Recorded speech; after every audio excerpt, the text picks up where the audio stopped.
Ah, ho capito, mi perdoni. Essendo la regione del Veneto e viste le similitudini storiche e culturali tra la mia regione e la Croazia, darò una mano il più possibile affinché gli obiettivi vengano realizzati, augurando alla Presidenza un buon lavoro e confermando quindi il mio supporto e la massima collaborazione. Grazie al Presidente Premier. Thank you. For 1 minute, Mr. Bourgeois. Meneer de eerste minister, namens de Vlaamse delegatie focus ik op 3 van uw heel belangrijke prioriteiten. 1.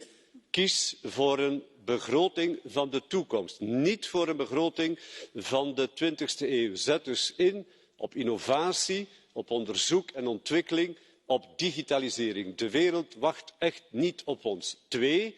Bescherm inderdaad de burger.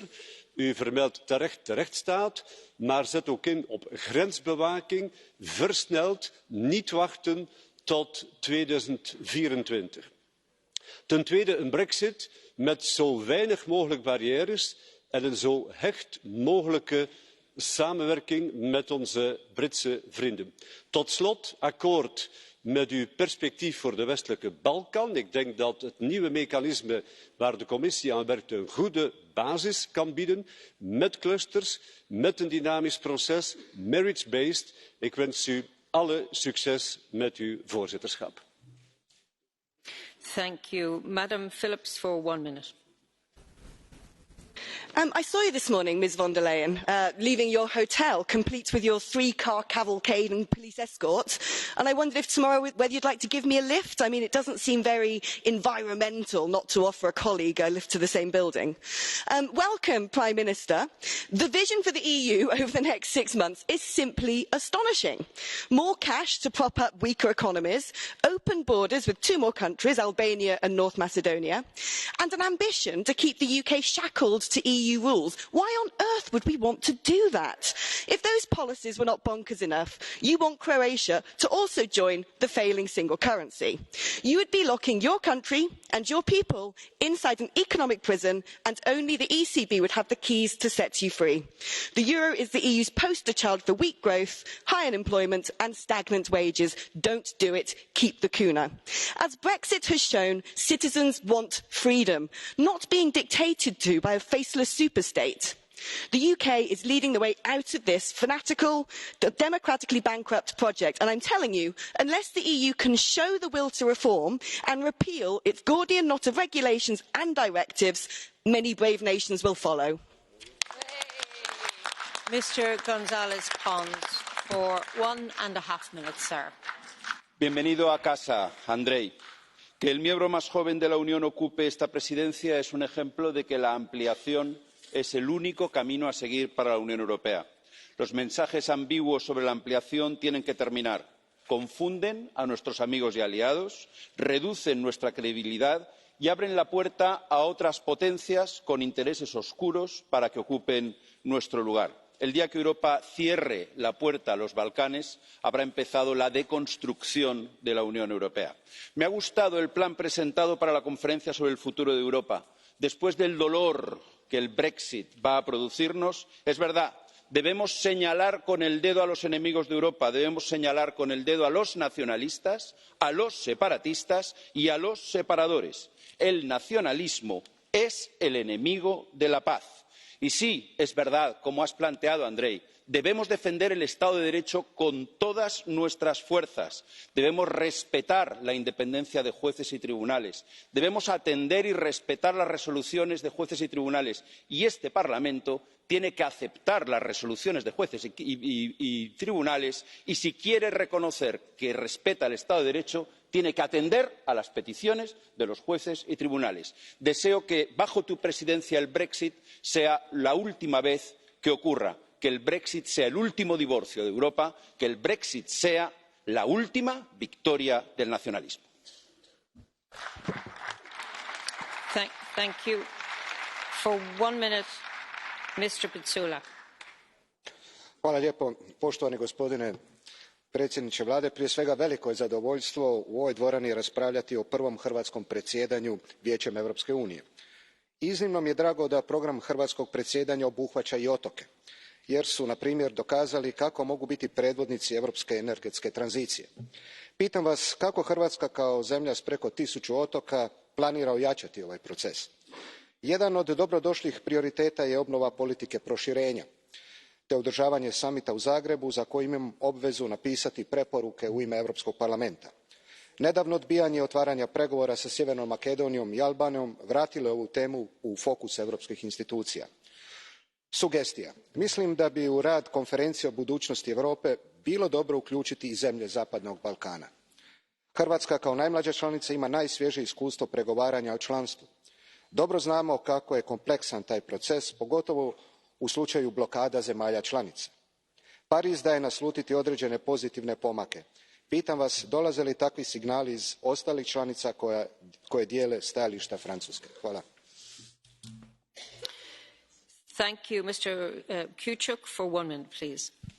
Благодаря, госпожо председател. Уважаеми господин министър-председател, добре дошъл отново в вашия дом, в Европейския парламент.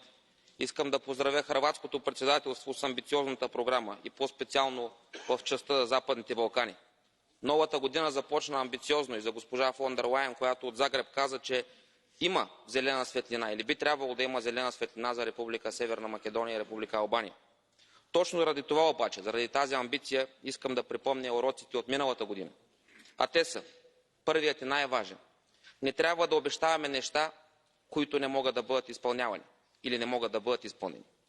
Второ, днес глобалните реалности са такива, че не може да си позволим повече да държим страните от Западните Балкани в задния двор на Европа. Те трябва да бъдат интегрална част от Европейския съюз. Предстоят много важни инициативи през следващите седмици. Първата е да се подготви и представи новата методология за присъединяване на страните от региона към Европейския съюз. Тук е нужна консултация с тях. В противен случай обричаме процеса на неуспех още от самото начало. Второто нещо, за което говори господин Пицула – конференция за бъдещето на Европа. Всяка страна, която придобие статут на кандидат член на Европейския съюз, трябва да има роля и място в конференцията за бъдещето на Европа. Благодаря ви много. Успех, господин Пленкович. Успех, Андрей. Colleagues, please respect your speaking time.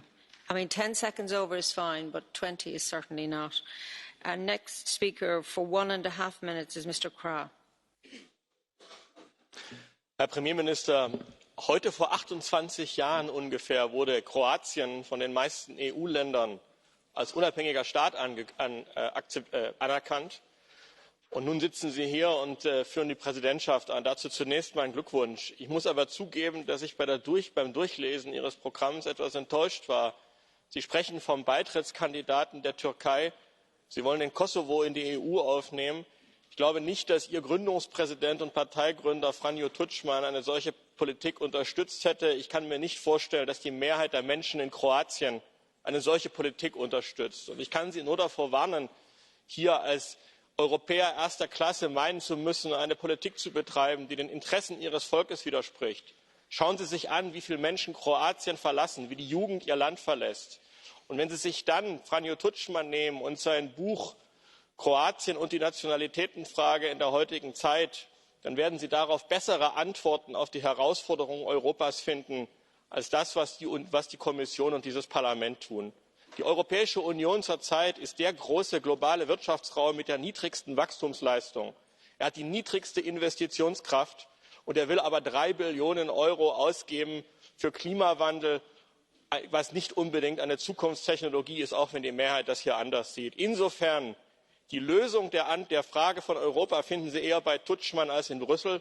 Und ich habe mir von Kroatien erhofft, dass es den Geist der 90er Jahre hierher trägt, damit wir Partner sind in einer Regionalisierung und einer Rückkehr zum gesunden Menschenverstand.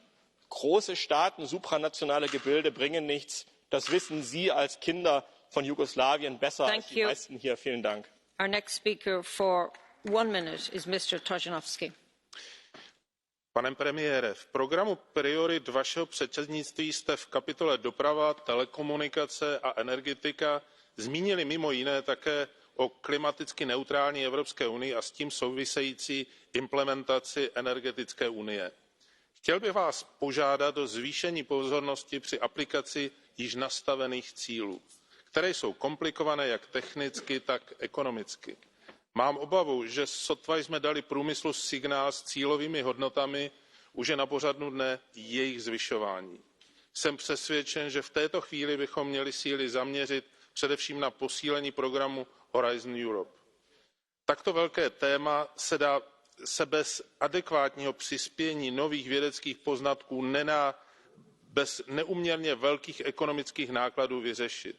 Věřím, že díky chorvatskému předsednictví se podaří dohodnout a navýšit finance pro Horizon Europe. Pane premiére, přeji vám hodně úspěchů v chorvatském předsednictví. Thank you, Mr. Chair. Thank you. 1 minute, Mr. Puigdemont.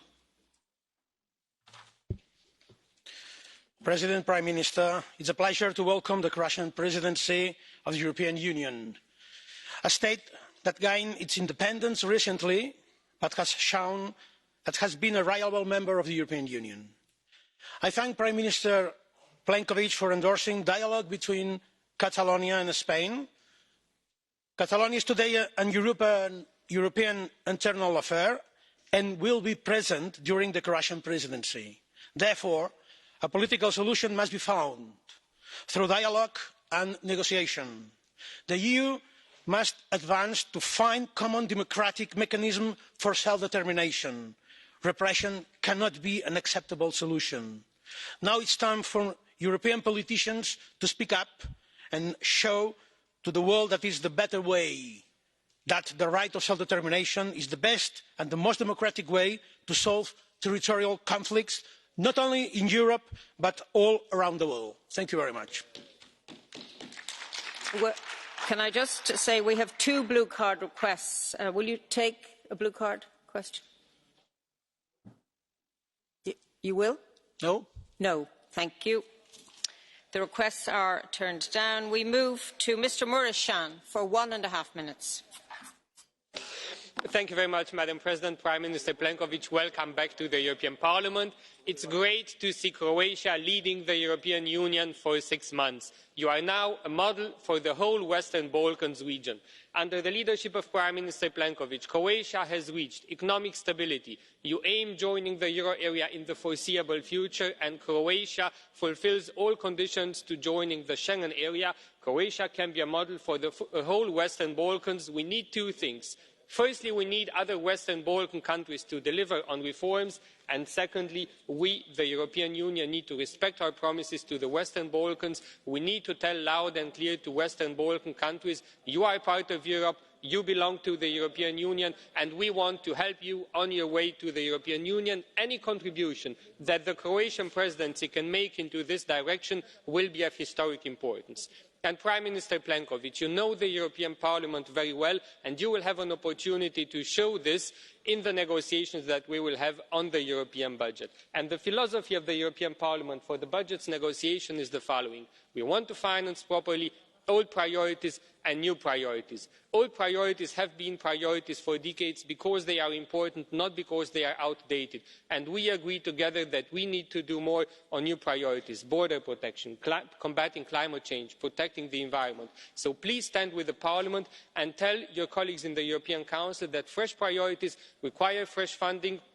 Tell your colleagues in the European Council to put their money where their statements are, and please ensure them that we are doing a lot to make sure that the EU budget is well spent. Thank you very much. Good luck for your presidency. Thank you. Mr. Danielsson for 1 minute. Tack för ordet och tack till premiärministern för presentationen av ordförandeskapsprogrammet. Det är en viktig tid vi har framför oss. Det är nu vi sätter riktningen för de kommande 5 åren. Och för mig som socialdemokrat så är det helt avgörande att vi sätter fokus på att skapa trygghet för vanligt folk. Och här har EU en viktig roll att spela, inte minst vad det gäller hälsa och säkerhet på arbetsplatsen. Idag har vi en situation där 4 000 européer varje år mister sitt liv på arbetet. En situation där 80 000 européer varje år avlider i cancer på grund av exponering i sitt arbete. Det här är ju i grunden helt sjuka siffror. Och därför var jag glad när rådet i december beslutade sig för att kräva en ny arbetsmiljöstrategi med en nollvision för både dödsolyckor och arbetsrelaterad cancer. Så låt oss arbeta tillsammans de kommande 6 månaderna för att se till att det här blir verklighet. För även om det inte var en del som ni prioriterade i ert öppningsanförande, så hoppas jag att det kroatiska ordförandeskapet sätter arbetsmiljöfrågorna högt på dagordningen och inte minst ser till så att vi får en ny arbetsmiljöstrategi. Europas arbetstagare förväntar sig att vi levererar i den här frågan. Tack för ordet. Thank you. For 1 minute, Madam Bizzotto. Grazie Presidente. Siamo stanchi delle chiacchiere inutili e delle false promesse di questa Europa. Abbiamo la guerra alle porte di casa, in Libia, e l'Europa dorme. Ci sono e ci saranno nei prossimi mesi ondate di immigrati clandestini pronti a sbarcare in Italia e l'Europa fa finta di nulla. Abbiamo terroristi islamici e potenze straniere che minacciano la nostra sicurezza e l'Europa regala miliardi di euro alla Turchia del dittatore islamico Erdogan. Sembra un film di fantascienza e invece è tutto maledettamente vero, con tanto di applausi alla Merkel, a Macron e anche a lei, Presidente von der Leyen. Cos'altro deve succedere? Cosa state aspettando? Perché state seduti in attesa che la barca chiamata Europa affondi? O vi svegliate o questa Europa farà la fine del Titanic. Thank you. 1 minute for Mr. Roos. Dank u, voorzitter. De Europese Unie wil fossiel uitfaseren omdat zij CO2 een probleem vindt. Dat kan niet met zon- en windenergie alleen. Kernenergie is dan nodig in de energiemix. In een Nederlandse krant van 9 januari jongstleden zei commissaris Timmermans over kernenergie dat het te duur is en niet duurzaam. En dat is onzin, want juist windturbines en zonnepanelen leveren over 20 jaar een berg afval op waar we geen oplossing voor hebben. Frankrijk heeft meer dan 70% kernenergie. De kilowattuurprijs ligt daar bijna op de helft van dat van Duitsland, waar inmiddels voor 200 miljard euro in renewables is geïnvesteerd. Windturbines en zonneparken die slopen de natuur vanwege het ruimtebeslag, kan niet zonder fossiele backup en de inpassing op het elektriciteitsnet is zeer complex. Onze investeringen moeten economisch verantwoord zijn en energie betaalbaar om de competitie met de Verenigde Staten en China bij te kunnen houden, want anders verliezen we werkgelegenheid. Ik doe een dringend beroep op het Kroatisch voorzitterschap om kernenergie op de agenda te zetten. Dank u wel. Mr. Dorfmann, for 1 minute, please. Geschätzter Herr Ministerpräsident, Herr Ratspräsident, Frau Kommissionspräsidentin, herzliche Gratulation zu diesem ambitionierten Programm für Ihre erste kroatische Ratspräsidentschaft. Ich möchte darauf hinweisen, es ist wichtig, dass auch die Landwirtschaft und die Landwirtschaftspolitik im Programm zentral bleibt, vor allem auch darum, wenn es um den mehrjährigen Finanzrahmen geht. Wir brauchen in Europa lebendige, zukunftsfähige ländliche Räume, und damit wir solche Räume haben, braucht es Bäuerinnen und Bauern, die auf dem Land arbeiten und das Land bevölkern. Und heute wird von den Bäuerinnen und Bauern oft gefordert, aber es wird oft vergessen, dass wir halt auch Einkommen auf Höfen brauchen. Das heißt, dass die Betriebe auch wirtschaftlich fit sein müssen. Denn nur wenn sie wirtschaftlich fit sind, dann werden die Menschen auch im ländlichen Gebiet bleiben. Sie werden auf den Höfen bleiben und werden diese auch bearbeiten. Und wir brauchen auch wieder eine Politik, die stärker auf die Familienbetriebe schaut, die nicht so sehr auf die großen Investoren schaut, sondern die jene unterstützt, die wirklich draußen arbeiten und die wirklich mit ihren Familien das Land bearbeiten. Und ich denke, mit Ihrer Präsidentschaft, mit dem mehrjährigen Finanzrahmen und mit der Entscheidung über die gemeinsame Agrarpolitik können Sie hier Zukunft gestalten. Herzlichen Dank.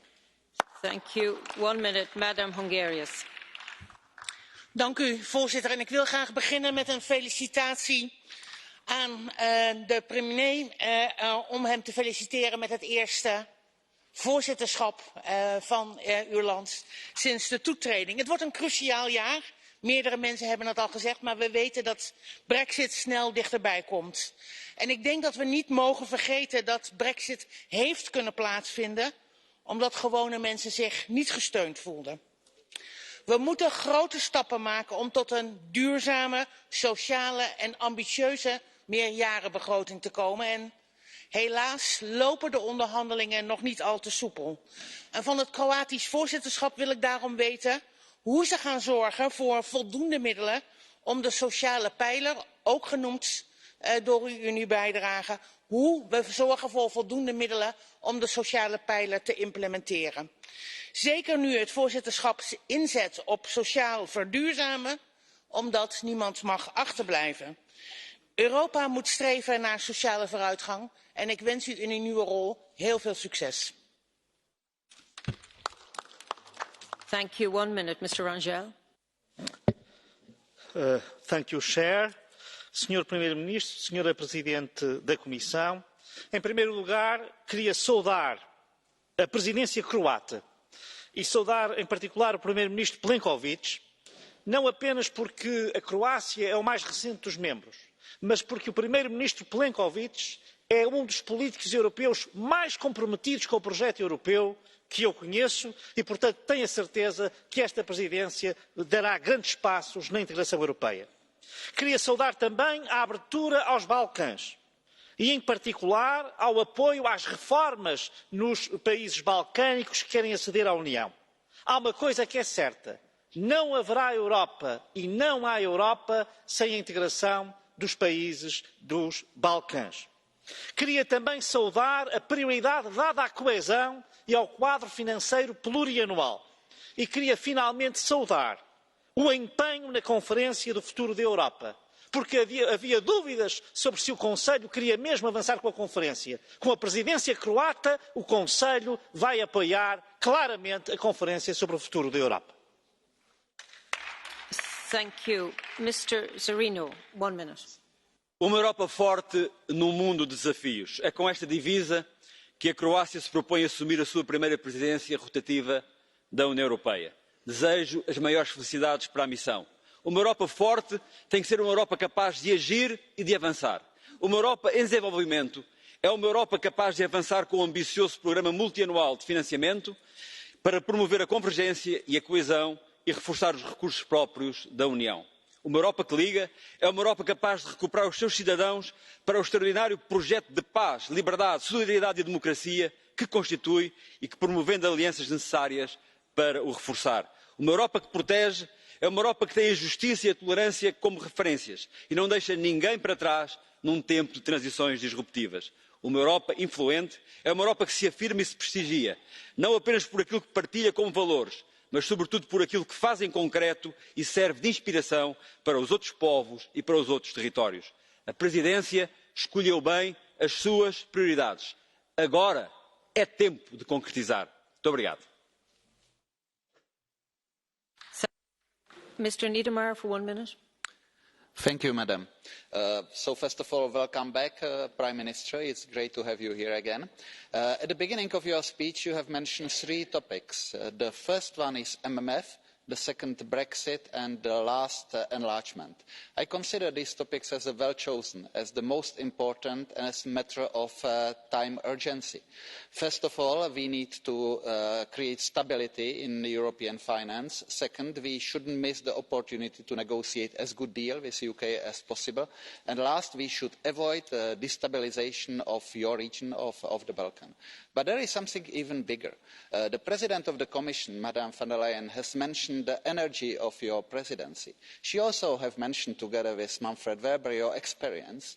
And I guess we all need to do something even bigger than the files, to build a sense of cooperation, to build an agreement and make our unity of the European Union stronger. And I wish you all the best in this. Thank you. Madam Fajon, for 1 minute. Hvala. Spoštovani premier, pred vami je zahtevna in odgovorna naloga, zato pozdravljam vaše ambicije in podpiram agendo. Nujno pa moramo povrniti zaupanje v vladavino prava, preprečiti korupcijo in utaje davkov, zagotoviti njihovo varnost ljudi in kakovost življenja, osvoboditi se moramo predsodkov in sovražnega govora ter urediti migracije. Od tega bo prihodnost odvisna tudi za schengenski prostor. V našem interesu je seveda, da Hrvaška čim prej vstopi v Schengen, vendar je prav pred vami težka naloga vrniti zaupanje v vladavino prava in spoštovanje danih zavez, zagotoviti varne zunanje meje in urediti Schengen, da bo spet deloval. Pričakujem vašo aktivno podporo vstopanju držav Zahodnega Balkana v Evropsko unijo ter pozitivne premike že v marcu, ko gre za vprašanje Severne Makedonije in Albanije. Tudi najini državi, Hrvaška in Slovenija, morata preprosto narediti veliko več. Spoštovani predsednik, zmoremo, če se tako odločimo, seveda, in srečno.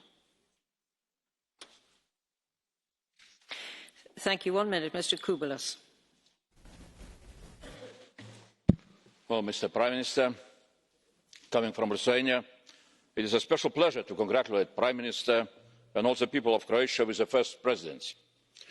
Your presidency is also very important because of very high symbolic value of your country presidency. Just 25 years after the war of independence ended, Croatia is leading the whole European Union. Croatia is the most convincing example of European miracle and power to bring stability and prosperity into its neighbourhood through enlargement. Commission President was absolutely right, saying that the EU promise of enlargement is the most powerful incentive for countries to reform themselves. Croatian example and Croatian presidency to the neighbours in the Western Balkan region is a great inspiration. Success of Western Balkans integration is a great inspiration also for the Eastern Partnership region. I hope that the Eastern Partnership Summit during Croatia's presidency will be also ambitious in delivering inspiring regional strategy for the next 10 years. Good luck, Mr. Prime Minister. Thank you. Madame Laluk, for 1 minute, please. Cher Premier ministre, Mesdames les Présidentes, chers collègues, notre modèle économique est aujourd'hui à bout de souffle.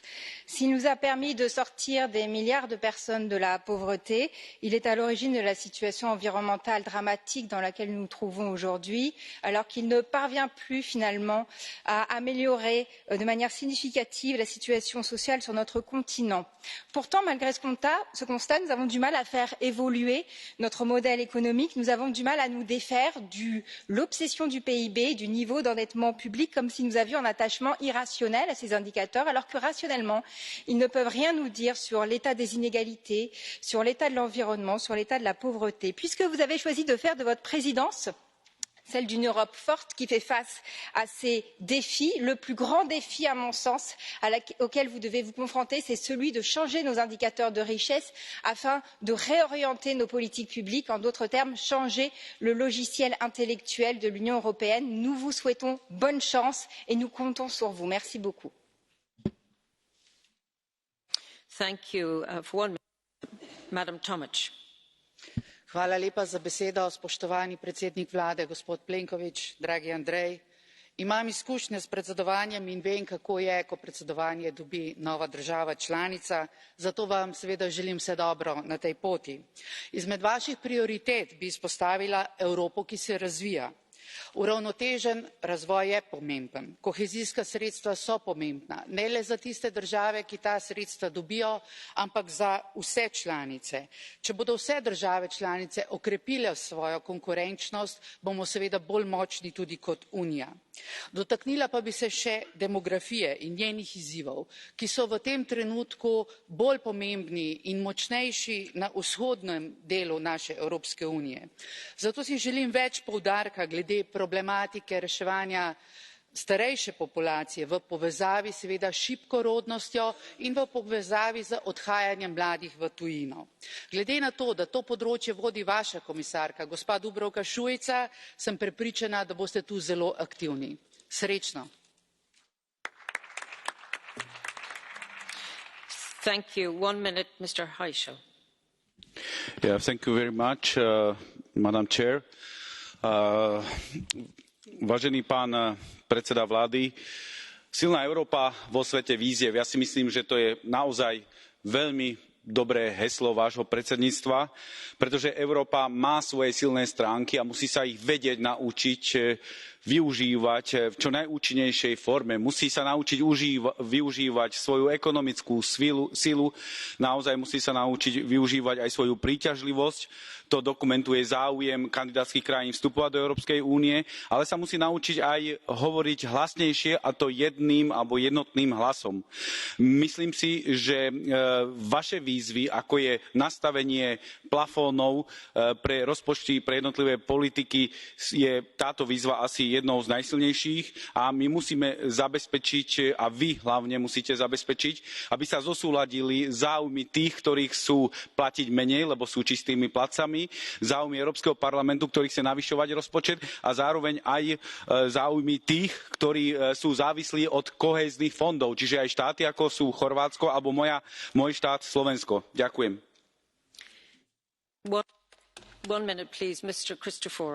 Ευχαριστώ, κυρία Πρόεδρε. Αγαπητέ φίλε Πρωθυπουργέ της Κροατίας, θα ήθελα πραγματικά να σας ευχηθώ από καρδιά καλή επιτυχία και είμαι πεπισμένος, γνωρίζοντας τις ικανότητες και τις δυνατότητες σας, ότι μπορείτε να ισχυροποιήσετε την Ευρωπαϊκή Ένωση και να δημιουργήσετε μια πιο αναβαθμισμένη εικόνα στους Ευρωπαίους πολίτες. Για να καταστεί τούτο δυνατό όμως χρειάζεται ισχυρή οικονομία και απαιτείται ένα ισχυρό πολυετές δημοσιονομικό πλαίσιο με την αύξηση της συνεισφοράς των χωρών μελών. Απαιτείται ισχυρή άμυνα και ασφάλεια και συμφωνώ μαζί σας ότι δεν μπορεί να υπάρξει Ευρωπαϊκή Ένωση χωρίς να διασφαλίσουμε τα σύνορά μας και απαιτείται αυστηρή προσήλωση σε αρχές και αξίες. Όμως η Ευρωπαϊκή Ένωση δεν μπορεί να καθίσταται παρατηρητής είτε στη Λιβύη είτε στη Συρία και δεν μπορεί να αφήνει και να ανέχεται χώρες όπως την Τουρκία ουσιαστικά να δημιουργούν αποσταθεροποίηση στην περιοχή αλλά και να απειλούν χώρες μέλη της Ευρωπαϊκής Ένωσης όπως η Κύπρος και η Ελλάδα. Συμφωνώ απόλυτα με την αγαπητή Πρόεδρο της Ευρωπαϊκής Επιτροπής ότι όπου υπάρχει ενότητα υπάρχει πραγματικά ελευθερία. Θα προσθέσω, όπου υπάρχει αλληλεγγύη, υπάρχει ενότητα, υπάρχει και ελευθερία. Και αυτή τη στιγμή δύο χώρες μέλη της Ευρωπαϊκής Ένωσης, αγαπητή κυρία Πρόεδρε, η Κύπρος και η Ελλάδα, ζητούν έμπρακτα την αλληλεγγύη σας απέναντι σε μια χώρα τρομοκράτη όπως είναι η Τουρκία που δημιουργεί αστάθεια στην περιοχή. Ευχαριστώ. Thank you. Madam Moretti, for 1 minute. Gentile Presidente Plenković, Presidente von der Leyen, colleghi. Il mondo intorno a noi è sconvolto da guerre e tensioni e l'Europa spesso sembra immobile, irrilevante nello scenario internazionale. Manca il coraggio di scelte nette e decise, ma sono convinta che avere una Presidente donna come Ursula von der Leyen possa contribuire ad un importante cambio di passo. Innanzitutto 2 scelte, secondo me, decisive. Per quanto riguarda il Multiannual Financial Framework, deve essere adeguato alle sfide e la proposta della Presidenza finlandese è molto al di sotto del necessario e non consentirebbe di realizzare il programma di lavoro della Commissione dell'Unione Europea per la quale questa ha ottenuto il nostro voto favorevole. Il Parlamento non potrà dare il suo consenso al quadro finanziario pluriennale senza un accordo parallelo sulla riforma del sistema delle risorse proprie dell'Unione. Il New Green Deal dovrà determinare una rivoluzione non solo ecologica ma anche sociale ed economica, un grande piano di sviluppo che crei crescita sostenibile senza lasciare indietro nessuno. Ma chiedo alla Presidenza croata di insistere sulla necessità di Sorry, madam, your time is up. Our next speaker for 1 minute is Madam Glavak. Hvala lijepa, poštovani gospodine predsjedniče hrvatske vlade. Hrvatska je kroz povijest pokazala da se ne boji izazova i predsjedanje Hrvatske prilika je da pokaže odgovornost prije svega za svoje djelovanje prema građanima. Stoga i želimo Europu koja se razvija uz jasnu poruku da i manji, i veći, i bogati, i siromašni moraju imati jednake mogućnosti. Sigurna sam da će upravo Hrvatska biti snažan zagovornik u pravednoj raspodjeli proračunskih sredstava u donošenju višegodišnjeg financijskog okvira. Ali i ono važno, vratiti povjerenje građana u stari kontinent, Europu koja mora biti korektiv i snaga za nove izazove. Za sve one koji izražavaju sumnju u moju domovinu, a uopće je ne poznaju prilike u njoj, ne znaju koliko je Hrvatska gospodarski uspješna, snažna poruka. Ako se pitate jesmo li spremni za ove izazove, jesmo li spremni za njih, kažem vam, Hrvatska će pokazati da jesmo. Hvala lijepa. Thank you. We move to catch the eye, and for 1 minute, very strictly, Madam Gyuri. Thank you, Madam President.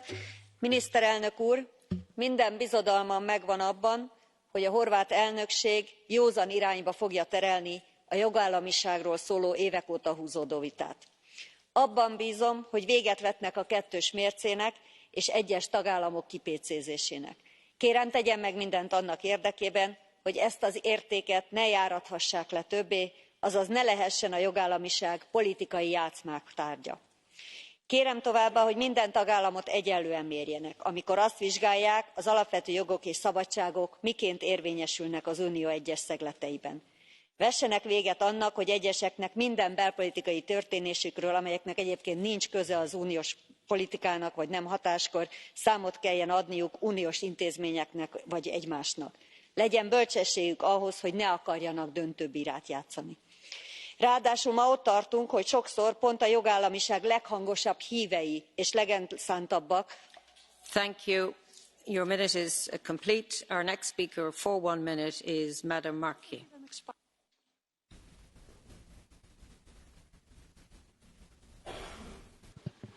Muito obrigada, Presidente.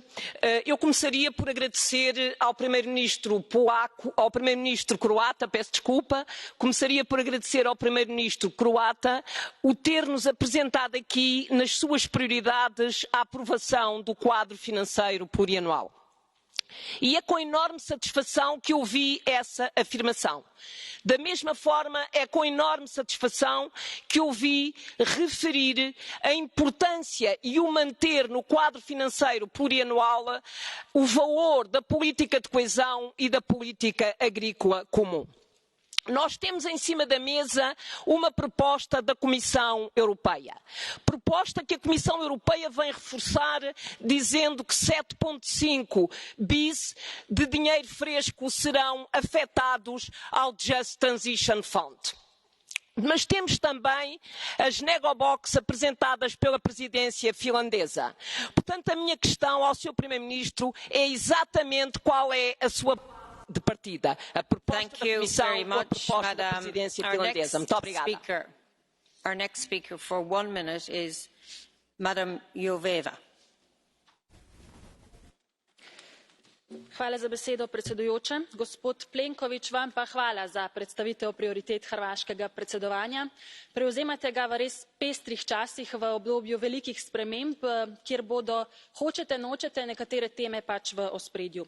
Brexit, proračun, prihodnost Evrope, okoljska zakonodaja, spet druge teme ste si zadali sami, med katerimi še posebej pozdravljam naslavljanje problemov demografskih sprememb, širitev Unije na regijo Zahodnega Balkana in tudi spoštovanje glavnih vrednot Unije, kot je vladavina prava. Vaša država Hrvaška in moja država Slovenija sta sosedi, zato verjamem, da bomo v tem duhu dobro sodelovali, ampak tudi ravno zato, gospod Plenković, računam na to, da ne boste ostali samo pri besedah, da boste torej spoštovanje vladavine prava zares udejanjali in da boste spoštovali tudi človekove pravice in pravice na splošno vseh, tudi migrantov. Srečno. Thank you. Ms. Daly, 1 minute, please. Thank you, President. The Prime Minister mentioned a priority being securing Europe's borders, but I have to question how Croatia can lead the European Union in areas of best practice in terms of human rights compliance in relation to migration and asylum, when there are so many issues to be addressed regarding the documented violation by Croatian security forces of vulnerable migrants and the illegal pushbacks at the Bosnia-Herzegovina borders. And these are clearly a flagrant disregard of European Union asylum law, the Charter of Fundamental Rights, the Refugee Convention. It was highlighted obviously in the disgraceful arrest of 2 Nigerian athletes in Zagreb. And, you know, the most concerning part for me is that when we raised these issues at the Libe Committee, the European Commission said that €6 million of taxpayers' funds were used for a monitoring mechanism in this area to the UNHCR and the Croatian Law Society. It turned out these organisations. Thank you. Our next speaker, Mr. Bogovic, for 1 minute. Andrej Plenković, bivši kolega, lepo pozdravljen, lepo te je zopet videti v Evropskem parlamentu. Dovoli, da na začetku takoj čestitam Hrvaški ob prevzemu predsedovanja in izrazim želje po veliko uspeha v naslednjega pol leta. Pred Evropo je cela vrsta izzivov in sam bi se predvsem osredotočil na večletni finančni okvir. Želim, da kot nova članica, država, ki točno ve, kaj pomenijo kmetijska sredstva, kaj pomenijo kohezijska sredstva, da velik poudarek tudi temu, da bomo s politikami, s katerimi zagotavljamo enakomeren razvoj Evrope, s katerimi zaustavljamo notranje migracije v Evropski uniji, lahko nadaljevali tudi v naslednjih letih. Sam delam tudi na projektu pametne vasi, s katerim želimo ravno razviti in povezati digitalizacijo, okoljske izzive, gospodarske izzive in omogočiti to, da bodo ljudje imeli delo tam, kjer so se rodili. Želim veliko uspeha in tudi sam javim za sodelovanje z vami.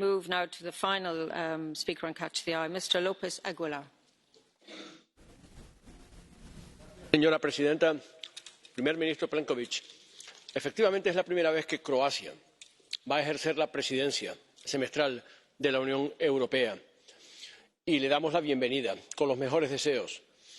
Pero al mismo tiempo subrayamos que es una ocasión que no puede desperdiciar de marcar la diferencia con respecto de los malos pronósticos que el marco financiero plurianual anuncia respecto de la política regional y de cohesión, que no debe dejar de ser una prioridad absoluta, compatible con el Green Deal.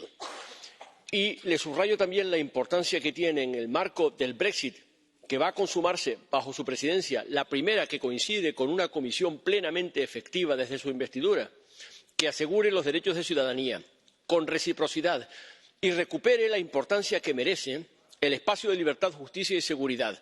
Porque es cierto que el Reino Unido practicó el opt out con respecto de muchas políticas, pero es imprescindible definir en el acuerdo futuro cuál va a ser el papel del Reino Unido en materia de cooperación, en materia de seguridad, protección de datos, porque se han producido quiebras del principio de preservación de la protección de datos por parte del Reino Unido transfiriéndolo a países terceros, al mismo tiempo que Schengen, restableciendo el principio de que, sin duda ninguna, los países de reciente adhesión, entre ellos el suyo, tienen pleno derecho a ser parte de la libre circulación de personas. Gracias, señor presidente.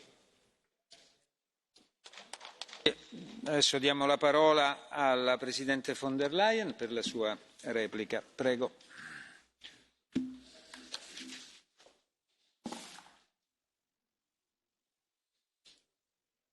Thank you, Mr. President. I want to refer to the three topics that have been raised the most here. The first one is, of course, our budget and MFF. The second one is Brexit, and the third one is the Western Balkan. So first of all, what the budget is concerned, I think, dear Prime Minister, it is very important that Croatia and the presidency convinces the Council to stick to its own strategic agenda. Because, and I'm emphasising this, because we need the modernisation of the budget. Why this? The budget we have right now has been agreed on in 2013. You remember the year 2013 because it was the year when Croatia joined the European Union. The world was completely different. In the year 2013, we did not have any idea of Daesh. It was existing already, but we didn't know anything of it. There hasn't been the migration crisis yet. Russia had not enacted the Crimea and had not started yet the hybrid war in the Ukraine. At that time, we had no Paris Climate Agreement. We were not speaking of 5G or artificial intelligence. So these few highlights show the world is completely different. And therefore, we do need a completely different budget. That means modernisation. And one message from my part, and I think I have the support of the Parliament there. If the overall ceiling is too low, if the budget in itself is too small, the only way out are own new resources on the European level. And there is an opportunity to introduce that with the emission trading system, because the revenues of the emission trading system will grow so we will not take anything away from the member states. On the contrary, they'll have more. But we can also allocate on the European level the revenues from the emission trading system to serve the European Green Deal. Second topic is indeed Brexit. Your presidency comes at a crucial time for the Brexit negotiations because we have to make enormous progress. This is decisive till the summer, till the end of your presidency. And here we have to decide on, or it's the UK's choice to decide on how close or how distant they want to be from the European Union, but that also means from the single market. So in other terms, you cannot have no free movement and then expect to have no free movement for people and then expect to have free movement for goods, capital or services. It's either all four have a free movement or none of this is possible. You cannot accept to have a level playing field if there's a huge divergence in taxation or social standards or environmental standards. So it is the choice of the UK how far they want to align or diverge, but this is decisive for how good the access to the single market will be or not.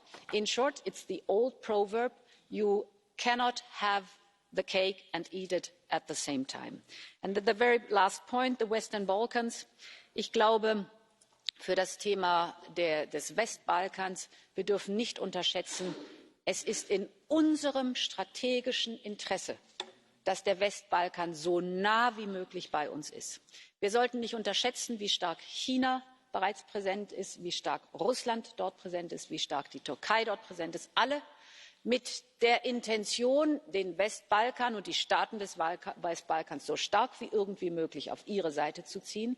Es ist in unserem Interesse, sie so nah wie möglich an uns heranzubekommen. Und deshalb mit dem Blick auf Nordmazedonien und Albanien, wir haben viel von ihnen verlangt.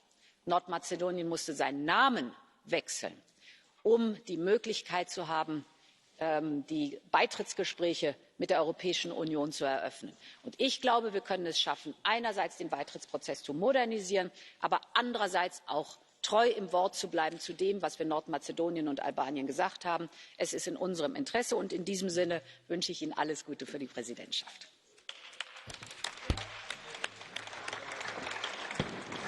Presidente von der Leyen, adesso la parola al primo ministro Plenković. Prego, Andrej. Grazie, Davide. Ladies and gentlemen, dear President, first of all, thank you for many reactions, many suggestions, many different points of view on the current priorities of the Croatian presidency, but also on some ideas how you believe we should tackle the most important political and legislative dossiers which are on the agenda. Let me say a few points at the end in order to try to collectively touch some of the matters that you have raised. First of all, what is the philosophy of our first ever presidency of the Council? We are a bit of a symbol and a signal. I said at the beginning, only 30 years of democracy, 28 years of international recognition, 7th year of membership. Still catching up with those who are more developed, those who were in the Union from the start, or those who joined, like our neighbours from Central and Eastern Europe, in 2004 and 2007. One of the MEPs, Mr. Krah, I think, he mentioned first Croatian President Tudjman and tried to interpret his doctrine. I dare to say that I might know a little bit better what is the legacy of the first Croatian president and what he wanted for Croatia once we gained our sovereignty for the future and the perspective. It was actually him, 30 years ago, on the 30th of May, in the first democratically composed Croatian parliament, who said that the European integration is the way to go. And everything we have done in the last 3 decades has been the implementation of this objective. We know what sovereignty means. We know what it means, unlike any other country which is present in this hemicycle, What does it mean to have occupied territory? What does it mean to have a war on your territory? What does it mean to have more than 16,000 people killed in your own country almost at the end of the 20th century? We have that experience vivid, and we know that Europe is a project of peace and cooperation and reconciliation. And that's how we address our political responsibility today. This is very important to note. Second, we have taken into account the strategic agenda, the trio programme, the programme of the new Commission and our own programme.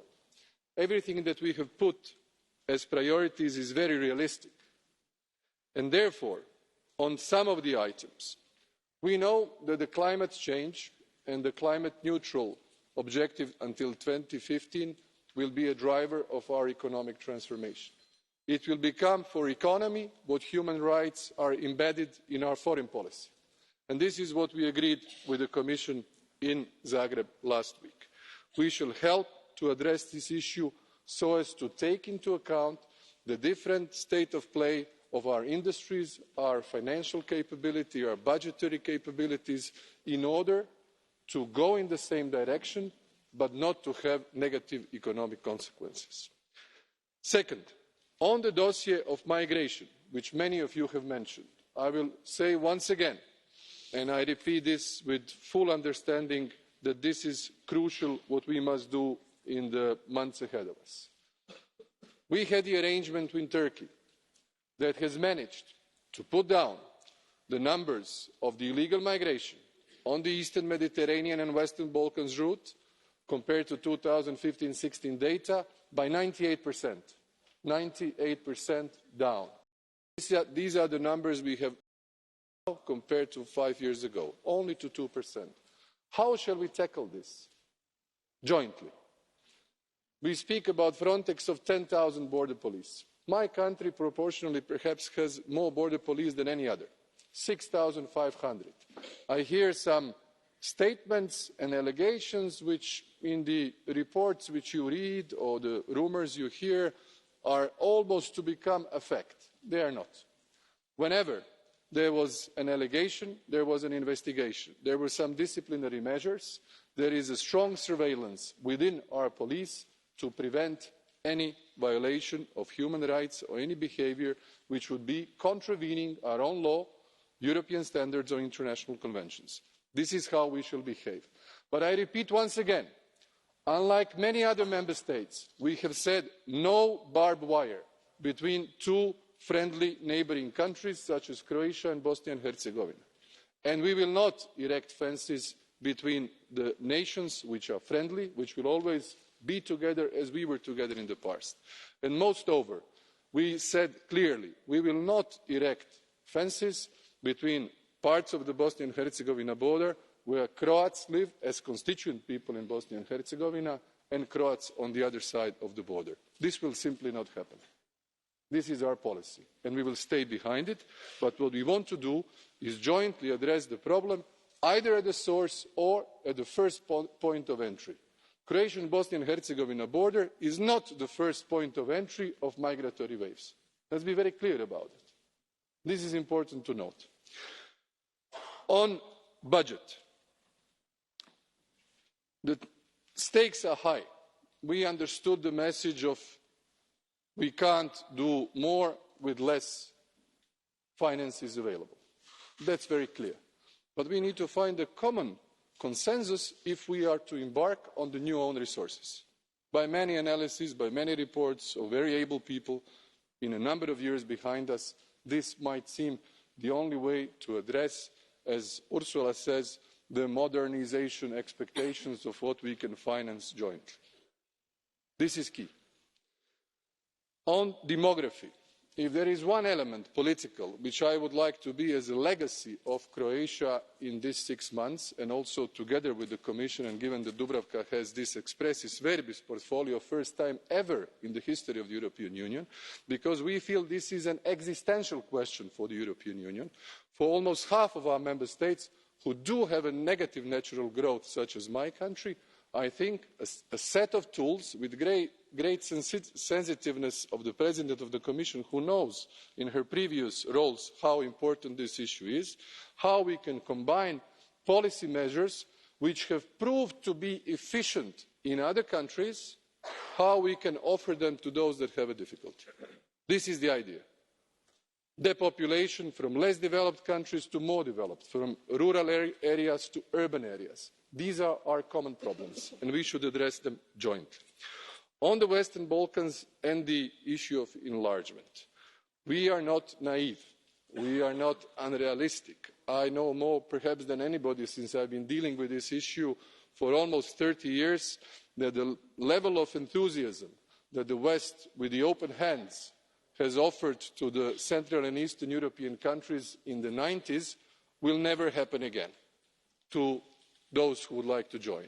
But what we need to do is intelligently structure the process for the next 10 years, to steer this process, to pilot it, to give an ambitious agenda for those who want to reform, transform and attain the standards that we have in the European Union.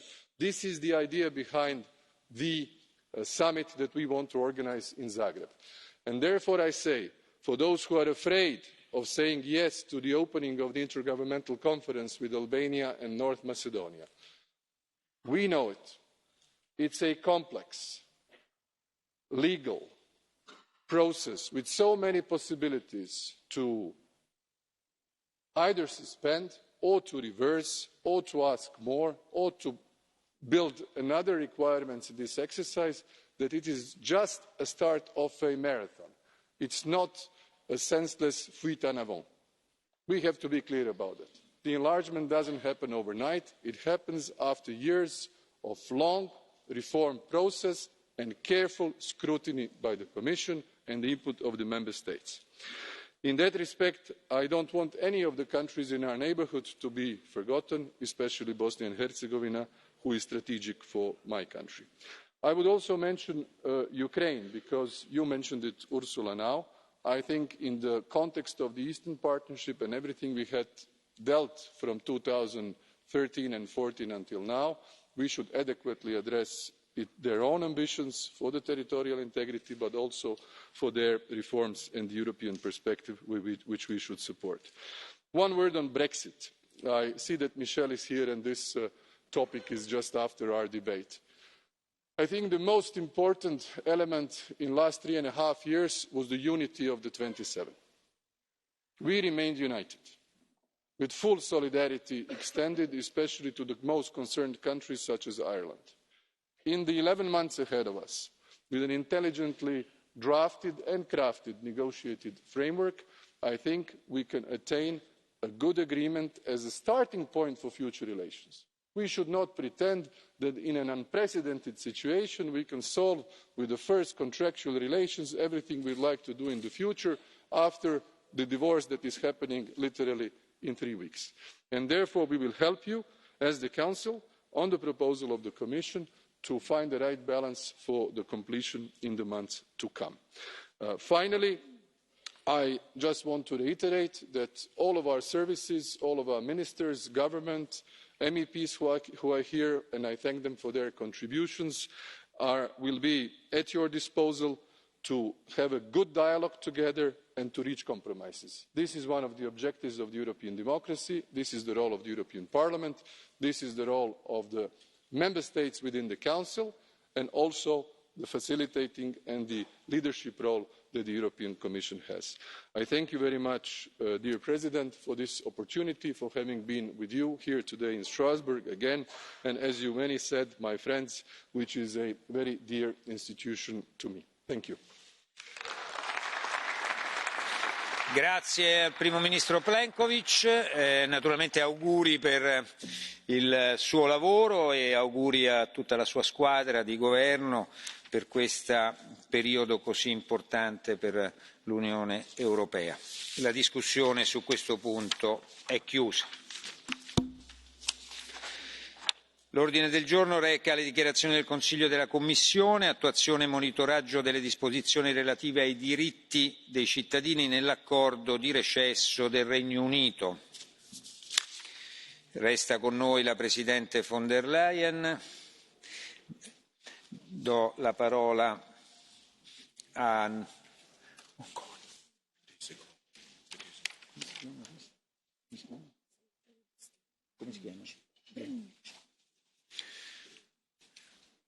Salutiamo e diamo la parola al segretario di Stato Nikolina Brnjac. Prego, a nome del Consiglio.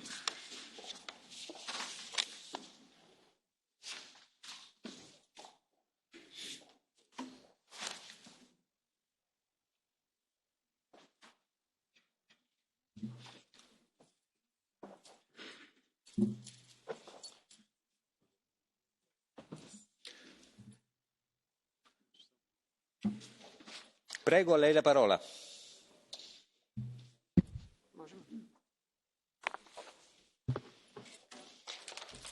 President, honourable members, as we are about to see the withdrawal agreement enter into force, basically unchanged as compared to its version of 2019, except the provisions regarding Ireland, we should be pleased in retrospect with our decision not to accept a carve out of the provision on the citizens' rights as requested by many.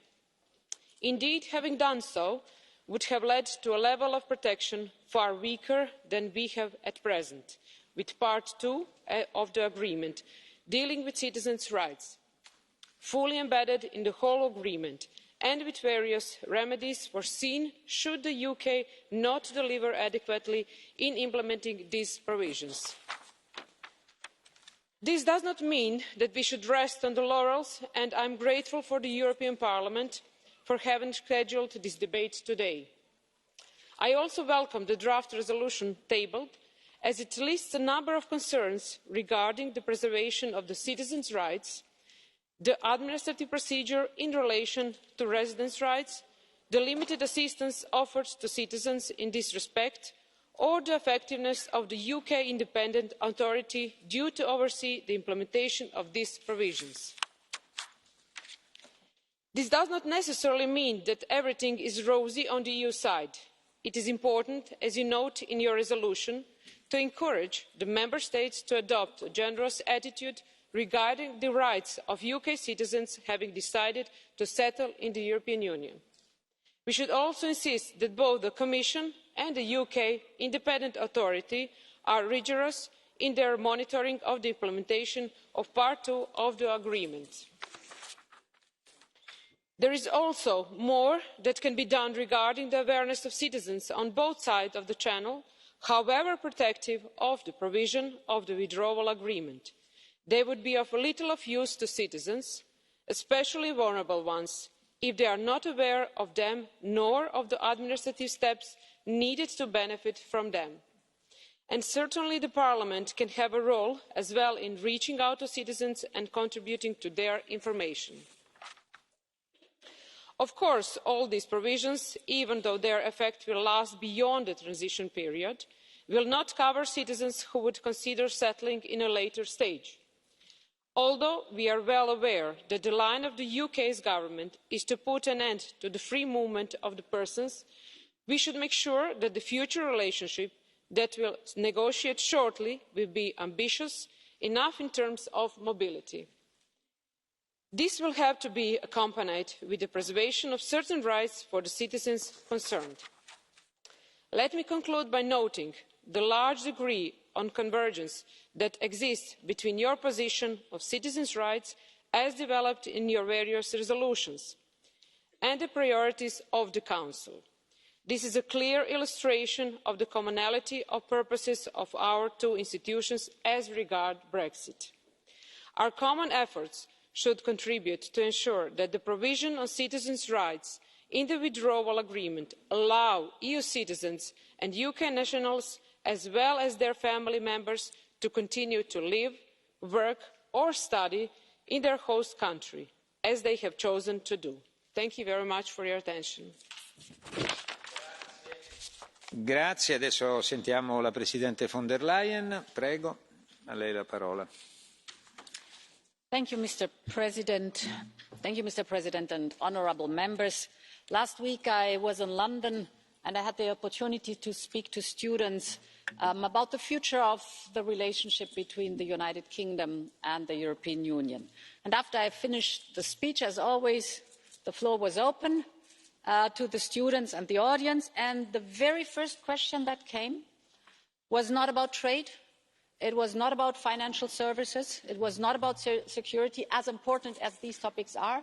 It was, of course, about citizens' rights.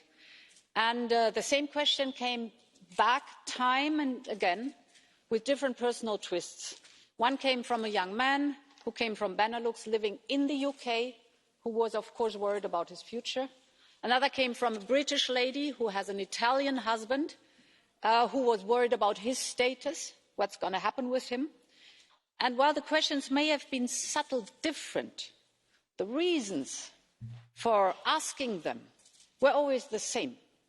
People want certainty about their lives and their future, and certainty about the future of their loved ones. And I'm speaking here about 3.5 million citizens in the UK who came from European Union member states, and round about 1 million British people living elsewhere in the European Union. Now, these are large numbers, but behind each of these numbers are people with their very own personal stories. Some are citizens from another European Union country, but they are born in the United Kingdom. Others have arrived later. Many have married, have children, have gone to university, have started their careers, and they work in the UK and respectively in the European Union. So they teach children, they treat patients, they care for the elderly, they work in farms or factories, they have started their own business and provide a living to many more. So whatever their own personal story is, they all have one thing in common, and that is they want to have peace of mind. They want to have a plan for their futures and the future of their families, and all they want to have is to feel at home in the place they call home. Therefore, honourable members, protecting these citizens' rights has always been our top priority. From the moment the referendum result came clear, thanks to the excellent work of Michel Barnier and his negotiation team, the withdrawal agreement provides comprehensive guarantees for these citizens. It gives them the protection and the certainty they need. It allows them to stay where they live today under the same conditions for as long as they want and without any discrimination based on their nationality.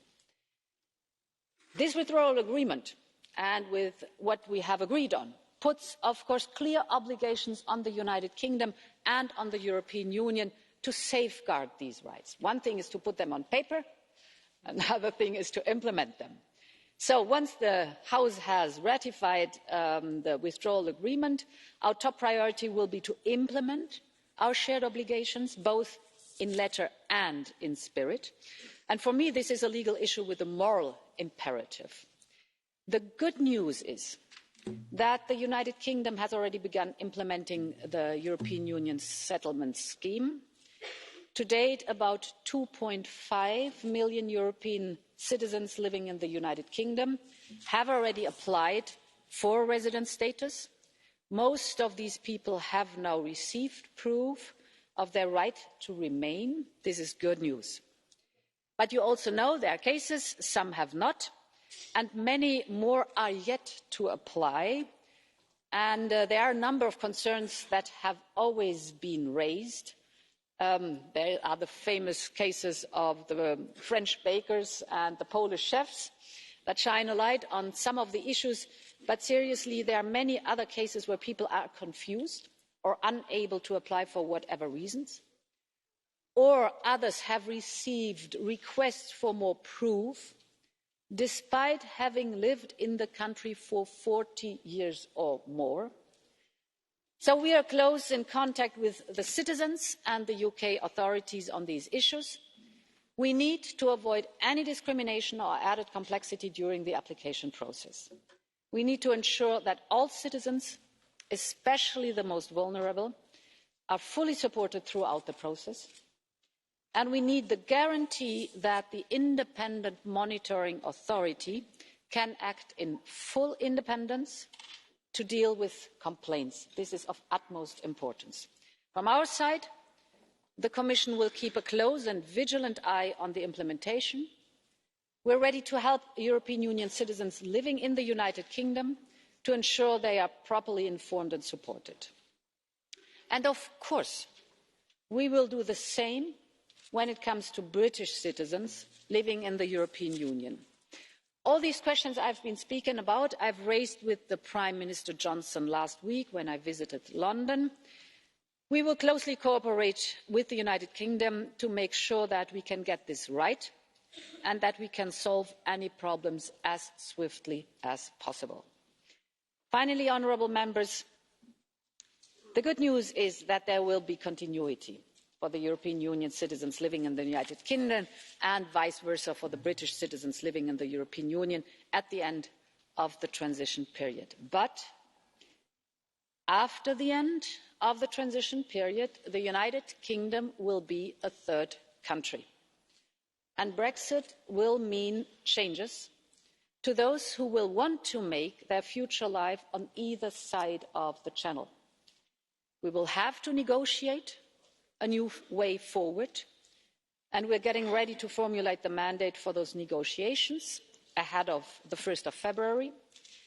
We have, as we have done in the past, we will, in these negotiations, also make the citizens' rights our main priority, and we will always negotiate in good faith to build a new comprehensive partnership with our British friends. As I've said to those students in London, it's the good old story about old friends and new beginnings. Thank you.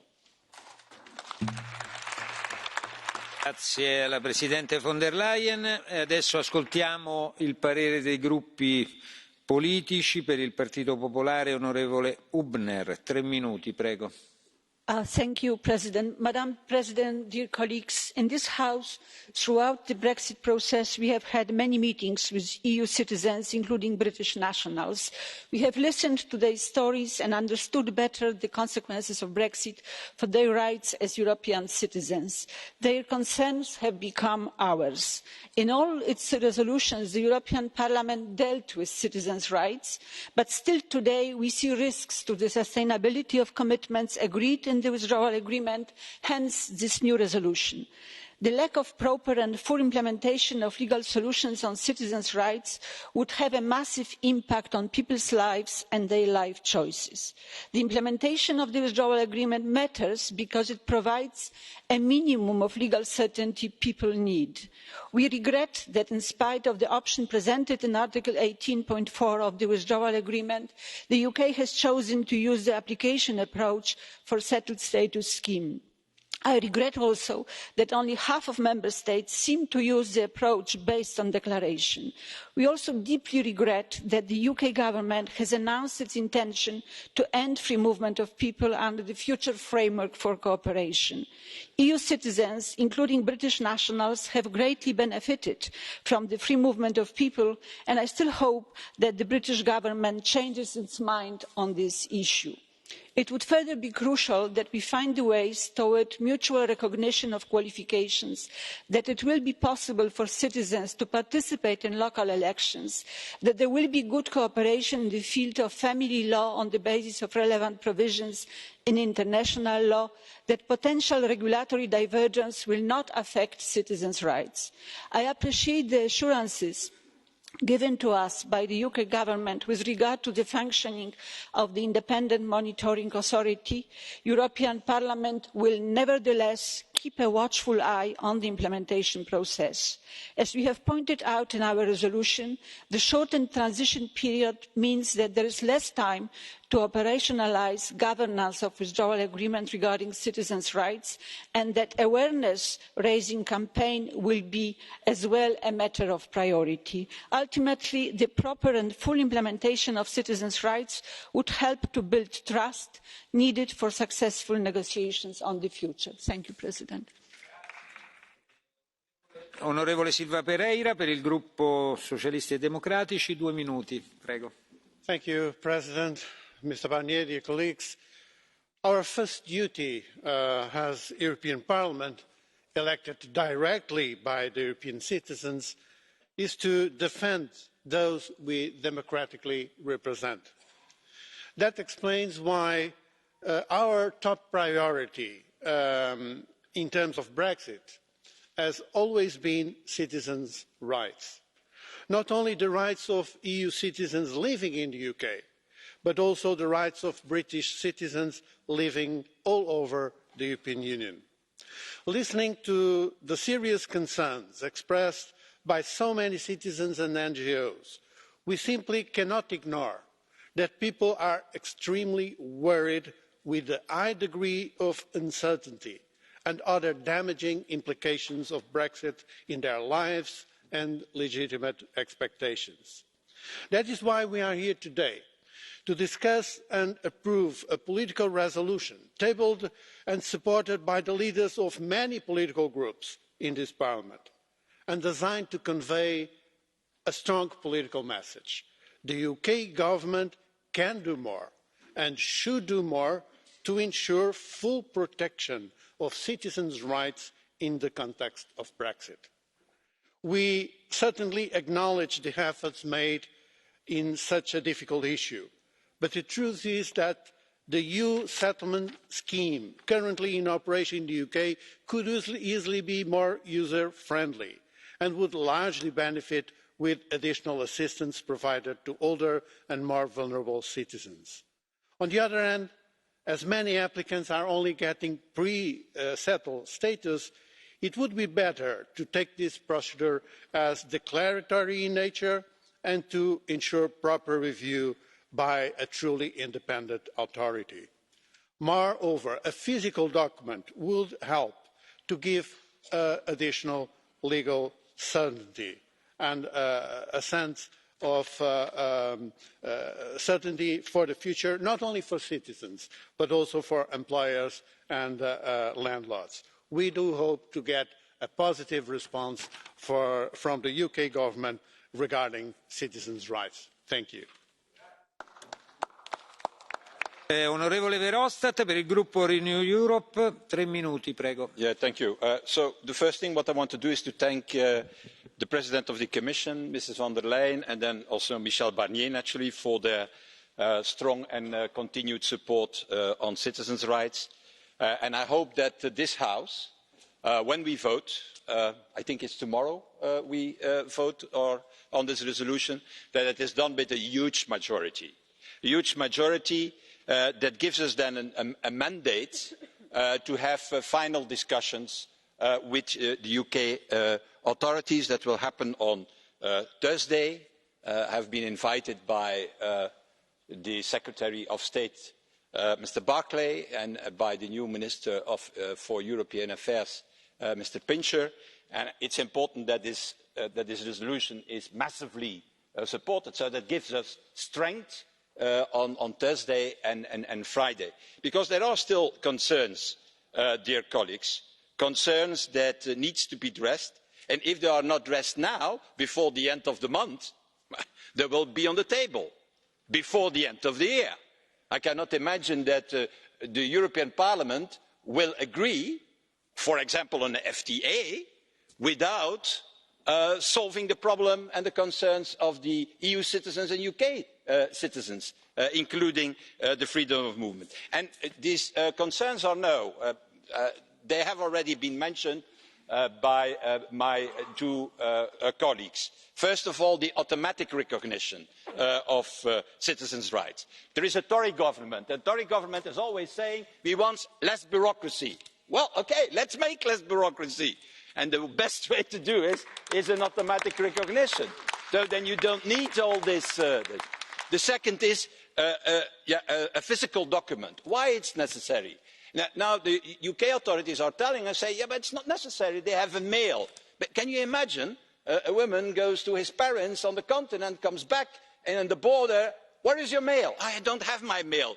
My battery is, there is nothing, no energy anymore in my battery. Or she deleted maybe the mail. so she cannot enter the UK. So we need a fiscal document. In a normal world, you have a document. So that's the second concern. And the third concern is the independent monitoring authority. My proposal is simple. Why not putting a few representatives of the 3 million organisation in the independent monitoring authority? Then we are sure that both sides are there. So then that solves the problem. So I think that these things need to be addressed in the hope tomorrow on Thursday and on Friday. And maybe to finish on a lighter note, I ask a little bit of flexibility to Prime Minister Johnson. Maybe he can take an example to the Queen, because the Queen yesterday gave a transition period to leave to Harry and Meghan. So maybe some flexibility of the side of Mr. Johnson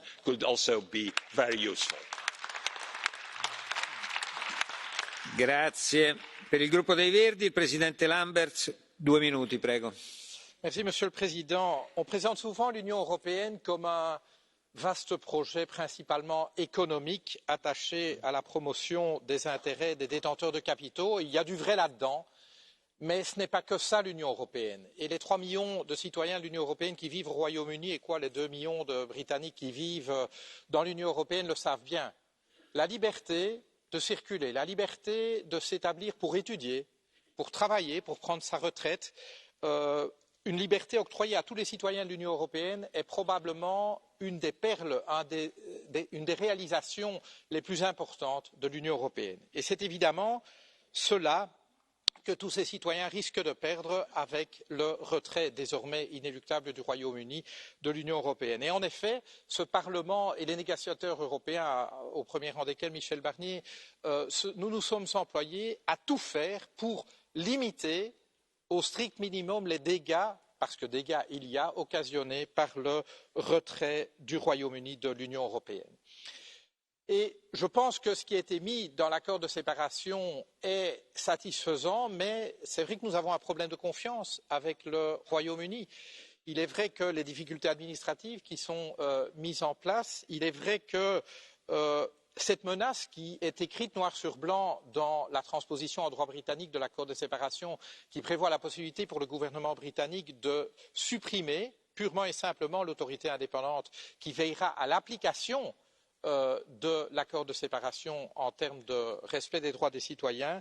Tout cela nous inquiète et plus encore les déclarations de certains proches du ministère de l'Intérieur britannique qui en viennent presque à présenter les citoyens britanniques résidant au Royaume-Uni comme des menaces à la sécurité de l'État. Tout cela, évidemment, nous inquiète. Et donc mon message au gouvernement du Royaume-Uni est le suivant. Si vraiment vous considérez l'Union européenne comme une puissance amie du Royaume-Uni, eh bien, faites en sorte que par votre attitude vis-à-vis des citoyens européens, vous confirmiez tout simplement ce statut d'ami. Veillez à traiter les citoyens européens au Royaume-Uni comme vous souhaitez que les citoyens britanniques dans l'Union européenne soient traités. Je vous remercie. Onorevole Beck, per il gruppo ID, 2 minuti e 30, prego. Thank you, Mr. President. Dear colleagues, especially those who are here for the last time. The EU-UK Withdrawal Agreement is a salutary example of belated political realism. The resolution debated today accepts this verdict. 3 points, however, deserve mention. First, the agreement states that in future the parties may decide no longer to accept national identity cards without a biometric identification chip. Now, such a rule is not unlawful, but there seems no obvious legal, economic or security reason for it. Data protection and privacy were once subjects of fierce political debates. Sadly, in our rights-obsessed political climate today, such basic rights seem forgotten. Second, the agreement freezes EU citizens' rights as they are being interpreted on Brexit Day, while assigning future interpretation to the ECJ. The ECJ is in effect asked to develop 2 parallel bodies of case law, one for citizens' rights within the EU 27 and another for the UK based on pre-Brexit EU law. How realistic, I ask, is this? Finally, Clause 18 of the resolution bemoans the UK government's intention to end free movement of persons next year. The motion claims that all four freedoms are interlinked and that any comprehensive EU-UK trade deal should be conditional on the UK agreeing to generous free movement of persons rules. This demand is against the UK's and the EU's own interests. Free trade agreements, indeed most EU trade agreements, generally say nothing about free movement of persons. The EU in 2018 had a very large trade surplus with the UK. It's therefore in the EU's interests, just as Britain's, to negotiate a comprehensive trade deal. If this House is serious about citizens' rights, then EU and UK citizens have a right that their economic interests be taken seriously by this House.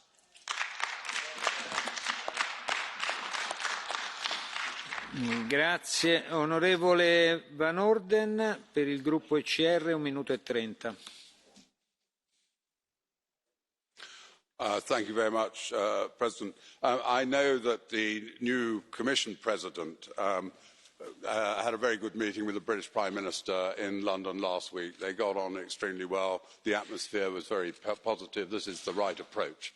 Now we need to make rapid progress on the future relationship between Britain and the European Union. But first of all, we have to get the withdrawal agreement out of the way.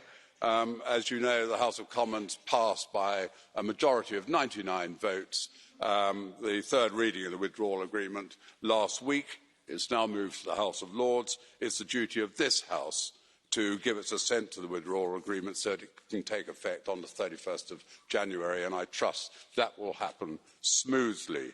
Of course, control of our own borders was a key factor in the vote to leave the European Union. I say to Mrs. Hübner, we should bear that in mind. On the subject of citizens' rights, this is an area where both the British government and the EU have been more or less in agreement from the start.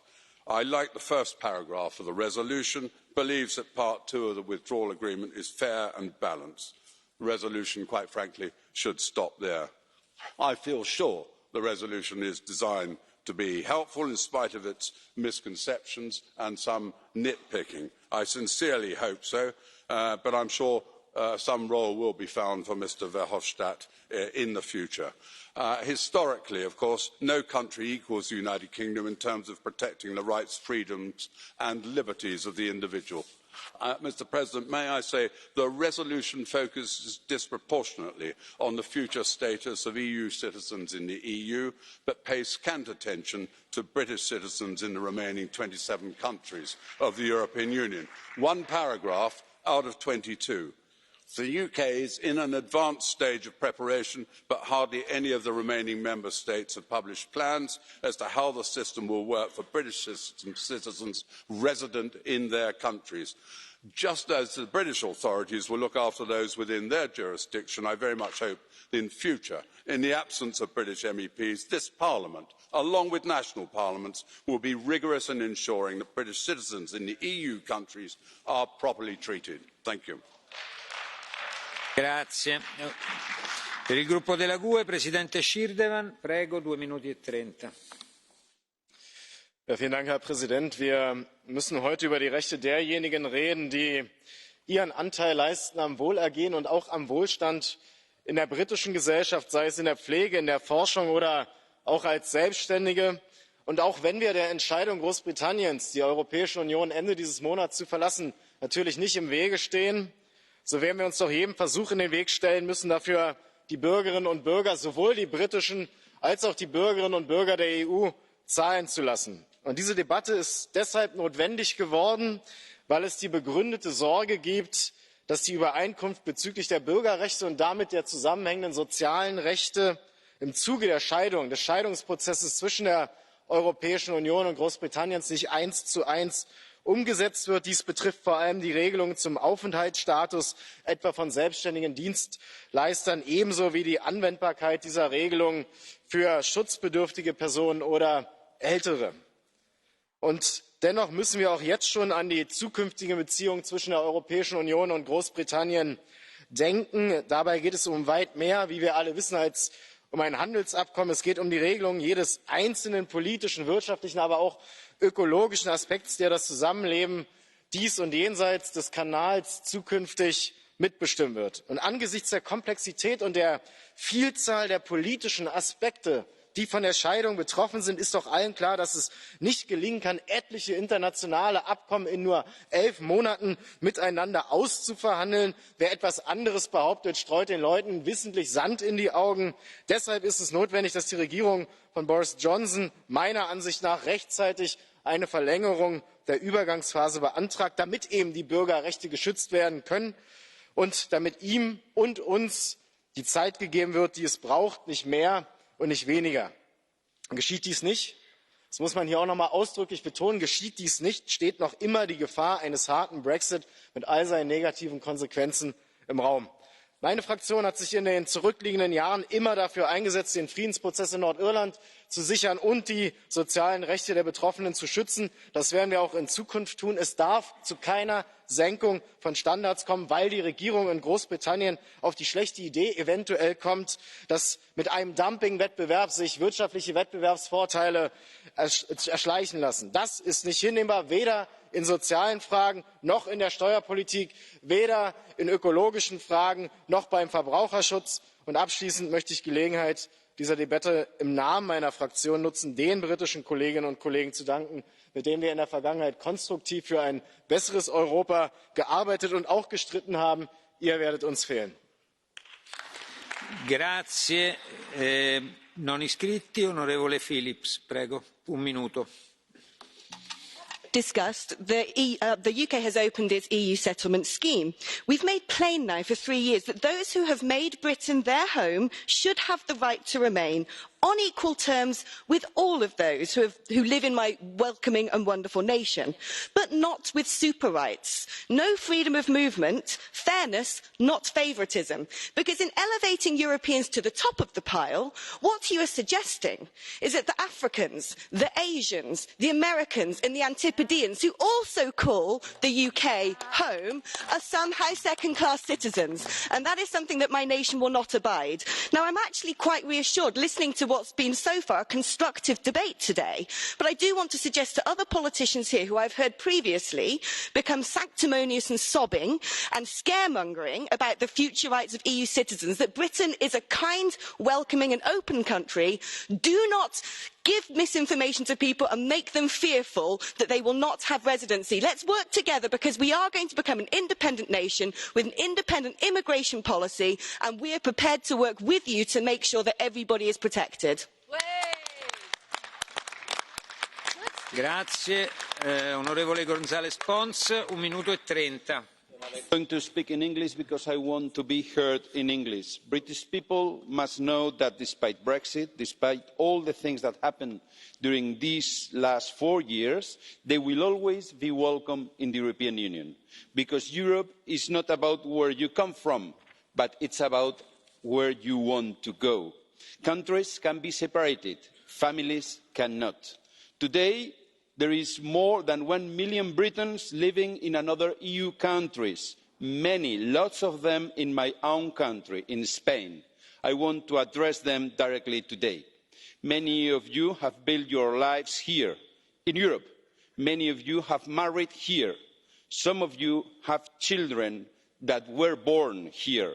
We are neighbours. Most of all, we are friends. We are relatives. There is something that we cannot and will not forget. That is why I want to tell you, no matter what happens after the 31st of January, you will always belong to Europe. And as long as it's your wish to stay with us, the European Union will always be your home. So, from the bottom of my heart, I won't say goodbye. I won't say see you soon. I'll only say stay with us. European Union is your house. Thank you. For 1 minute, Madam Curtin-Darling.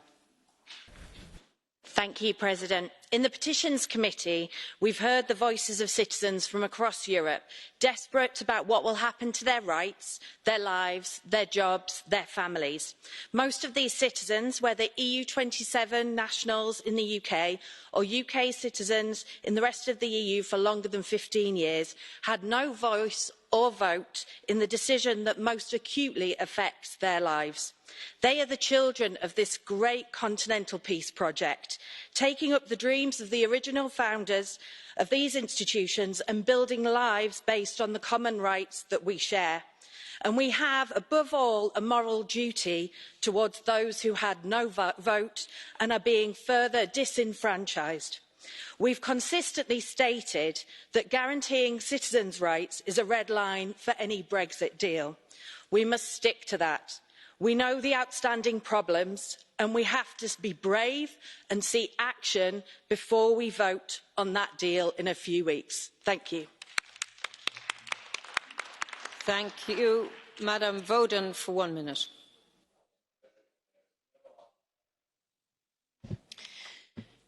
Emmanuelle is a teacher. She has taught her beautiful language to thousands of teenagers over 20 years of work in British schools in my constituency. She has paid her taxes, married a British man, and has children who are British. Recently, she filled in an 85-page form to apply for settled status, giving her permission to stay in a country she chose to make her home, where she has worked, paid her taxes, and volunteered in her community. And she was initially refused settled status. Securing the rights of the 3 million EU27 citizens in the UK is a fundamental issue. This is not about freedom of movement. This is about securing their right to call it their home. Mutual recognition of professional qualifications is an absolute must going forward. There is no logical reason why the UK government can't use a declaratory process to give this status with a suitable accompanying physical document and guaranteeing the continued independent monitoring of this process. By failing to do this, our government is shaming our country, and doing it properly will encourage the EU member states to reciprocate generously with British citizens living in the EU member states. Mr Johnson, if you want a close, respectful working relationship with the EU after January the 31st, why don't you start by respecting the rights of the 3 million and avoiding the possibility of us having another Windrush generation?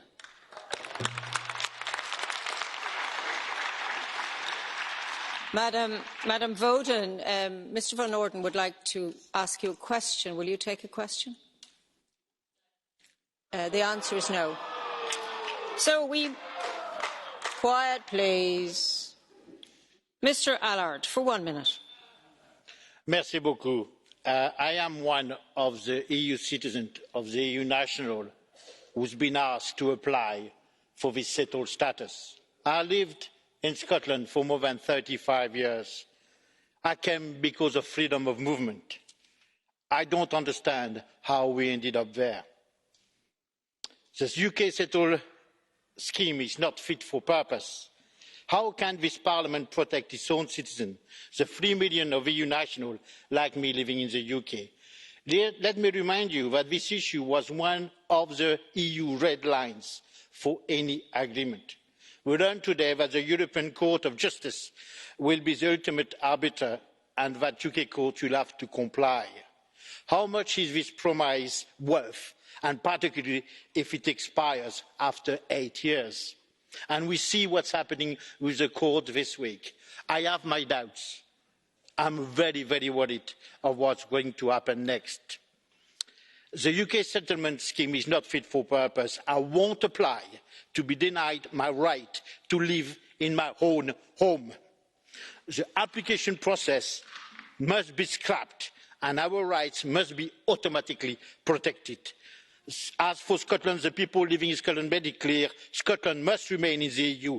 Ce n'est qu'à au revoir, nous nous retrouverons.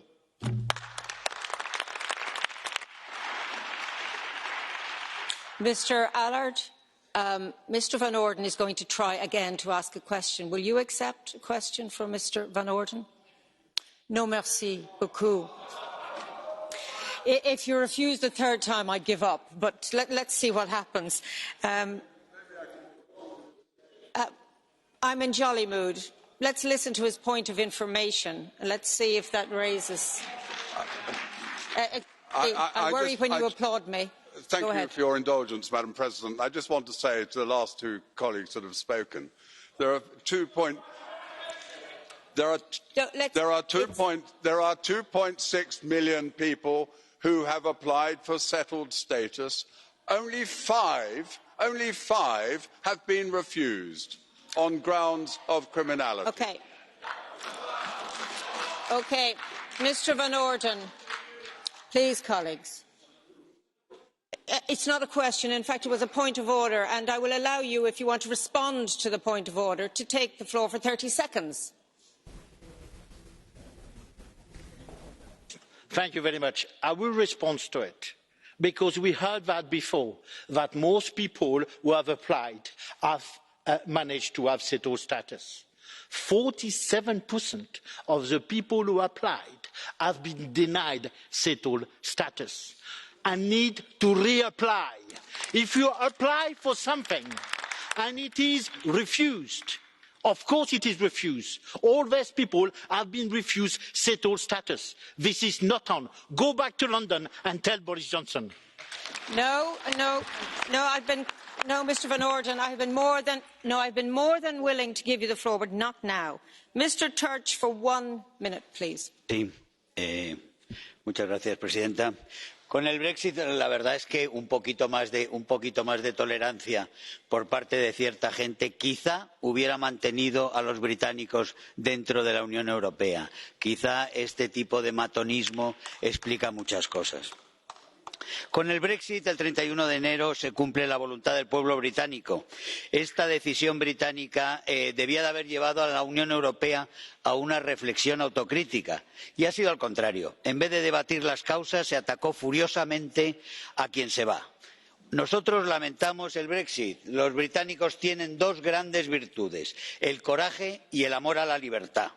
Las necesitamos aquí, desde dentro, los que hacemos frente a las hegemonías, a las tendencias hegemónicas ideológicas y sueños federalistas contra las naciones. En España viven 250.000 británicos, en el Reino Unido 180.000 españoles. Los derechos de unos y de otros han de ser garantizados por igual.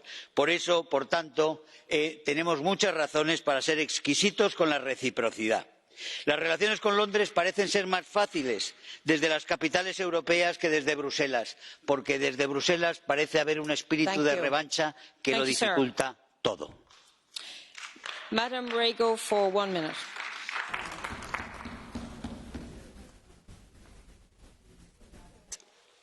Señora presidenta, sabemos que el próximo 31 de enero se producirá la salida del Reino Unido de la Unión Europea. Por supuesto, respetamos la decisión democrática del pueblo británico, pero desde España creemos que sigue habiendo incógnitas que debemos abordar. Como sabrán, el caso de Gibraltar tiene una singularidad. Hablamos de la situación de los más de 13.000 trabajadores transfronterizos que cada día cruzan la valla.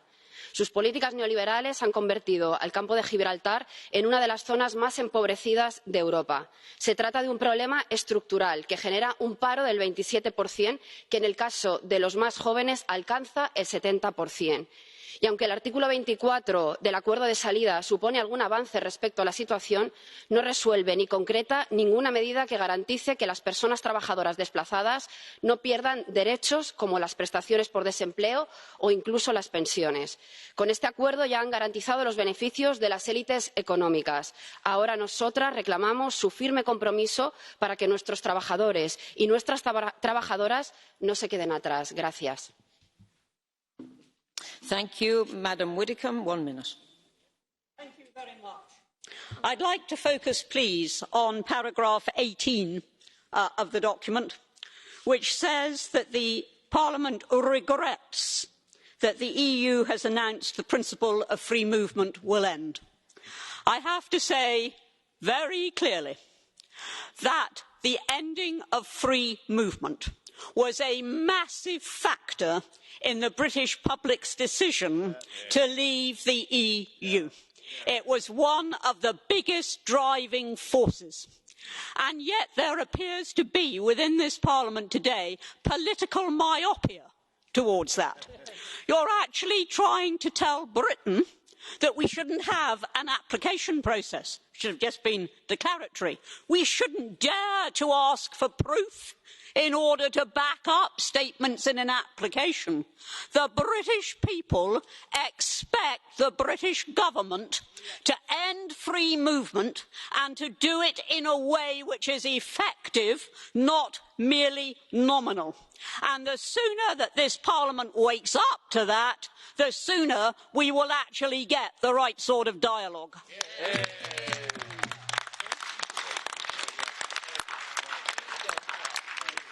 Madam Widdicombe, there is a blue card question from Madam in 't Veld. Will you accept the question?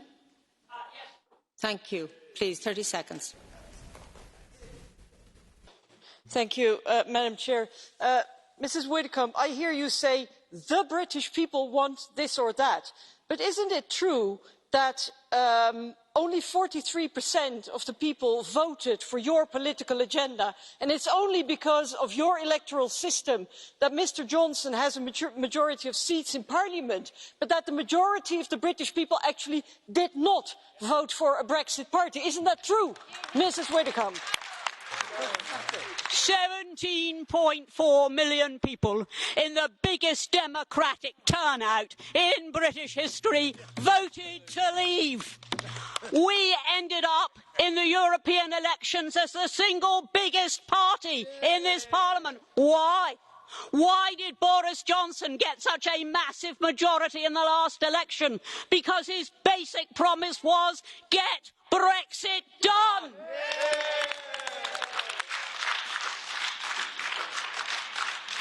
Mr Rangel, you have the floor for 1.5 minutes. Quiet, please. Could I ask our British colleagues to my right to be quiet, please? There's a speaker to take the floor. Mr Rangel. Thank you, Chair. Ao Conselho e também à Comissão, nomeadamente ao Sr. Michel Barnier, queria dizer o seguinte. Portugal é o país que eu aqui represento e que tem a mais velha aliança do mundo em termos de tratado que ainda é vigente com o Reino Unido, que é de 1386 e que foi invocada várias vezes ao longo do século XX e, portanto, está totalmente em vigor. Poucos países lamentarão tanto a saída do Reino Unido como nós, mas também poucos desejarão tanto que os laços se mantenham o mais próximos possível, o mais estreitos possível entre o Reino Unido e a União Europeia. E por isso devo dizer que a situação dos cidadãos é para nós decisiva e que ainda há muito a fazer. E devo também aqui criticar o governo britânico, porque às vezes parece que a União Europeia está mais preocupada com a situação dos britânicos no continente europeu do que o próprio governo britânico. E por isso queria apelar ao governo do Sr. Johnson para que ponha rapidamente em aplicação todas as disposições acordadas, de forma a que cidadãos de um lado e do outro do canal possam viver numa firme e sã cooperação e amizade.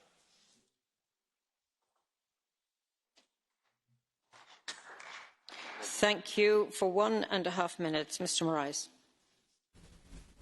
Thank you, President. And as Michel Barnier very well knows, both the EU and the UK worked very hard on the settlement scheme. It was a shared moral and legal responsibility. But we are here because this resolution fires more than one warning shot.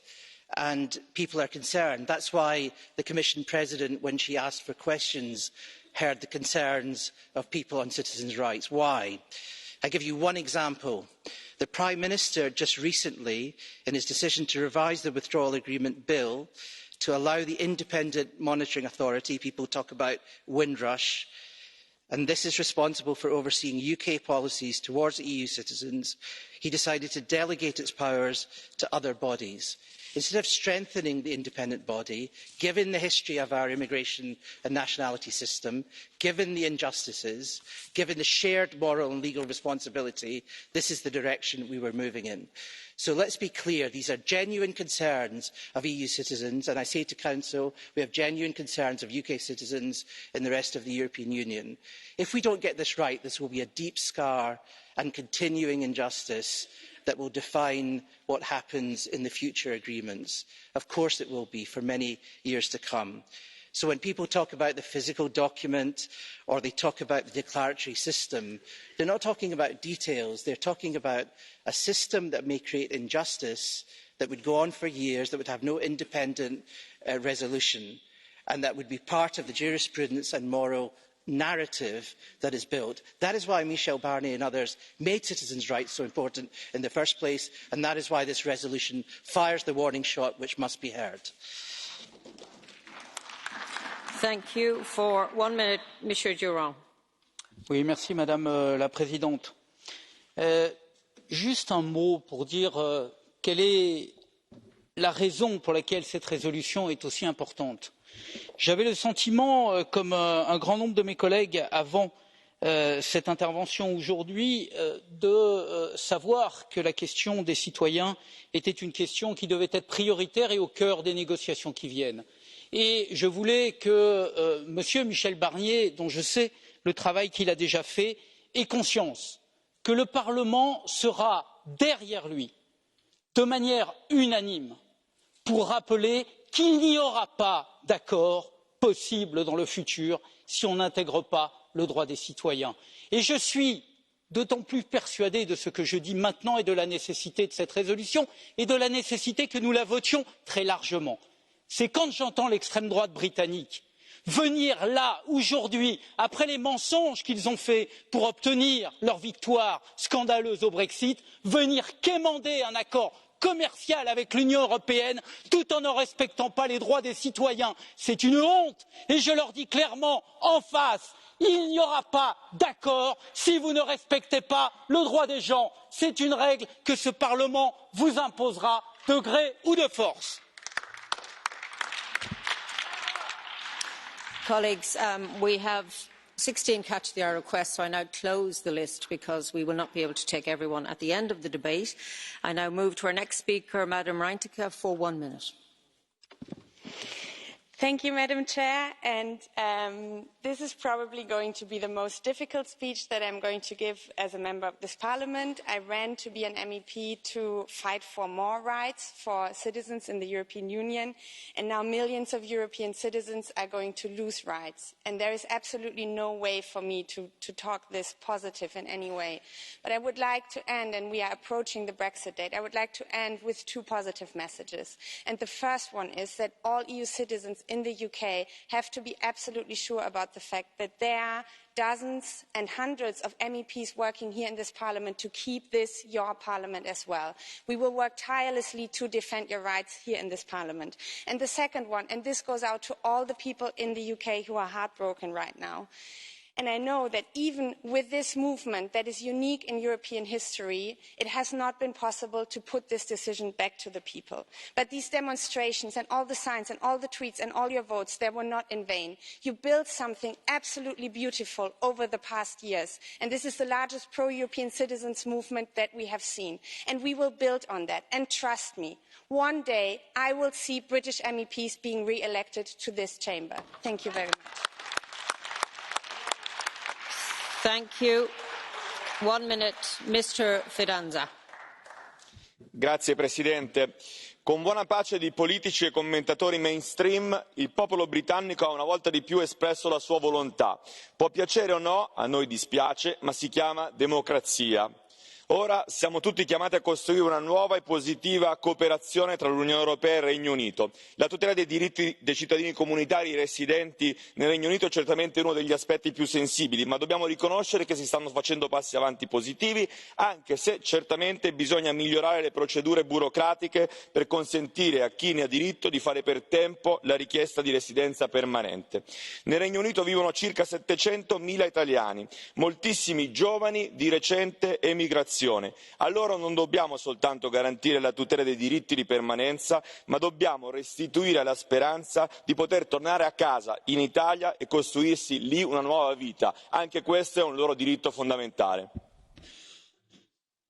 Thank you. 1 minute for, sorry, 1.5 minutes, Mr. Lenaers. Thank you. More than 3 million European citizens in the UK were told by Boris Johnson and Michael Gove that nothing would change. They would get automatic right to remain and they would treat it no less favourable than before Brexit. They heard our colleague Daniel Hannan, who's not here today, saying that it is irresponsible to scare EU nationals in the UK by hinting that their status might change after Brexit. And we even heard from Nigel Farage saying that they could stay and enjoy the same rights as UK citizens because he said to row back on that would class you as a banana republic. Yet, here we are today. Automatic rights and favourable treatment have quickly transformed into talk of deportations and hostile environment. The British government seems to have learned absolutely nothing from the Windrush scandal, and a system is put in place that will probably never reach all the citizens that need it, and by its design puts many vulnerable citizens at risk of losing rights. And the consequence is uncertainty and anxiety for EU citizens in the UK, because regardless of Mr Van Orden's semantic point before, many people have already experienced loss of their rights. And if the UK wants to become a banana republic, of course it's its choice after Brexit. But those 3 million citizens in the UK are our responsibility now, and we need to stand up for them and make sure that they will not be the biggest victims of this Brexit. This has been the Parliament's consistent position ever since the referendum, and it is now the time to make crystal clear how serious we are about that. Thank you. Thank you. For 1 minute, Madam Jongerius. Voorzitter. 31 januari nadert met rassenscheden. Dan gaan de Britten ons verlaten en dan moet in januari 2021 de scheiding rond zijn. Hopelijk zijn er dan afspraken over de toekomstige relatie, maar mijn zorgen bij deze scheiding gaan over mensen, gaan over de werknemers die een grote prijs betalen bij deze scheiding. Zowel de scheiding als de toekomstige relatie moeten sociaal zijn. Sociale standaarden moeten we overeind houden. Wij willen geen Singapore aan de Theems voor onze deur. Het Verenigd Koninkrijk moet ook zijn sociale verplichtingen, zoals pensioenen, ook aan EU-burgers die daaraan hebben bijgedragen, blijven uitkeren. Onze toekomstige relatie mag niet ten koste gaan van arbeidsomstandigheden van Britse en Europese burgers. Brexit is geen excuus voor een race naar beneden, maar ik moet zeggen, ik hou mijn hart vast. Dank u wel. Mr. Kelleher, 1 minute, please. Thank you, Vice President. Just to say at the outset, I'm speaking primarily in the context of the island of Ireland and Irish citizens living on the island of Ireland, and also UK citizens living on the island of Ireland. And in that context, I think we have to accept that we can't negotiate or compromise on citizens' rights.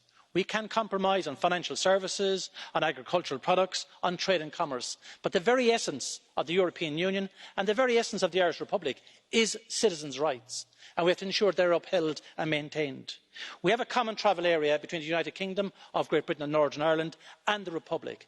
But, Mr Barnier, what I need to ensure is that when the UK becomes a third country, that citizens' rights are protected and maintained. Very simple examples. The mutual recognition of qualifications, for example, could have profound implications on the island of Ireland. People unable to work in one jurisdiction on the island. So for all these reasons, we have to ensure that citizens' rights are an integral part of this withdrawal agreement and the future relationship. There can be no compromises on people's rights and entitlements. Thank you. Mr. Ainsley for 1 minute. As a councillor in South London, I've seen firsthand the UK government's cruel treatment of the Windrush generation, who came to our shores to help keep Britain great. I have seen these people denied citizenship. People who have lived in the UK for their entire lives suddenly found themselves denied work, homes and access to healthcare. Instead of scrapping the policies which have driven these gross injustices, this UK government is working to expose those of the 3 million EU citizens in the UK who fall through the cracks to exactly the same broken, heartless system. 1 million of these EU citizens live in my constituency of London. I am their MEP, and I refuse to sit back while their rights are torn up and they are plunged into imminent danger. We can't trust this British government to protect citizens' rights, so I plead with all MEPs who are lucky enough to remain in this chamber for another 4 years. Please, do not stop fighting for the rights of EU citizens in the UK and British citizens in your countries. Help us hold our own reckless government to account. Mr. Liberadzki for 1 minute. Dziękuję bardzo, pani przewodnicząca. W ostatnich słowach premiera Plenkowicza zabrzmiały następująco: zostańmy zjednoczeni, remain united. A potem wystąpienia Rady, Komisji, grup politycznych pokazały: jesteśmy zjednoczeni, czyli pierwszą troską były ludzie, mieszkańcy, obywatele Unii Europejskiej mieszkającej w Wielkiej Brytanii i Brytyjczycy mieszkający na terenie Unii Europejskiej. To jest również 1 milion Polaków. O tym mówiła też pani przewodnicząca Ursula von der Leyen o sprawie polskiego kucharza. Pozostaje nam jako zjednoczeni 440 milionów obywateli Unii Europejskiej. Ja bym chciał bardzo prosić o to, żebyśmy niezależnie od tej walki o interesy tam pamiętali te 440 milionów obywateli Unii Europejskiej. Ja chcę też pamiętać o 38 milionach obywateli mieszkających w Polsce. Zatem w tym procesie rozwodowym jako Unia Europejska my jesteśmy jednak silniejszą stroną. Wykorzystajmy tę przewagę. Dziękuję za uwagę. Thank you, Madam Intveld, for 1 minute, please. Thank you, Madam Chair. Now, one question is, of course, if the arrangements are going to be adequate, but another question is how it will be implemented. And do we trust the Johnson government to do that properly? And I have to say, the signs so far are no reason for confidence. And if I hear the sounds coming out of the Brexit corner of this House, I'm really incredibly worried, because it's not warm and welcoming, as they say. And I've been asking myself, who benefits if we strip 5 million people from their rights?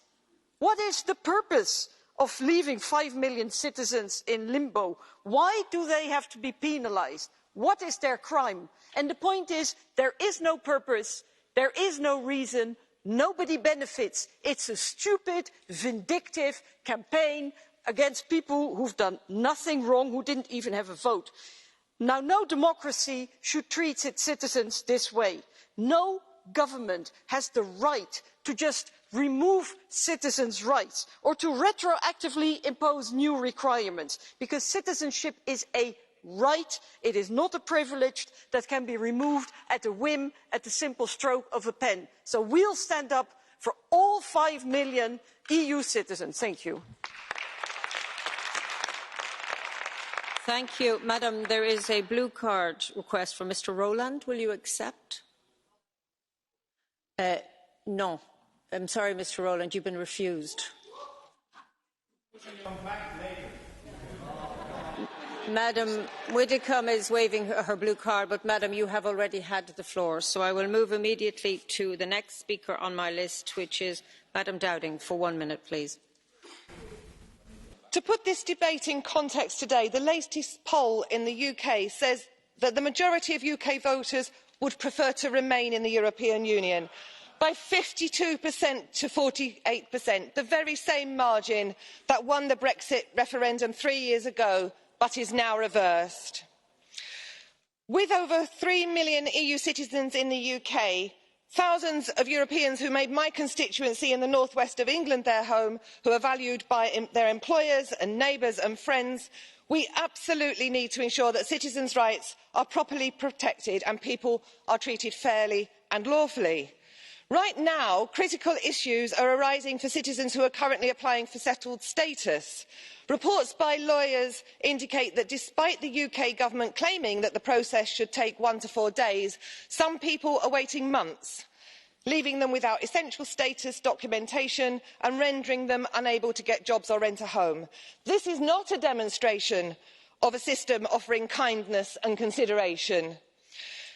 We call upon everyone here in the European Parliament to ensure that the UK government upholds its commitments to protect EU citizens' rights, because that is also what will surely determine the reciprocal arrangement by the UK for UK citizens in the EU. Mr Corbett for 1.5 minutes.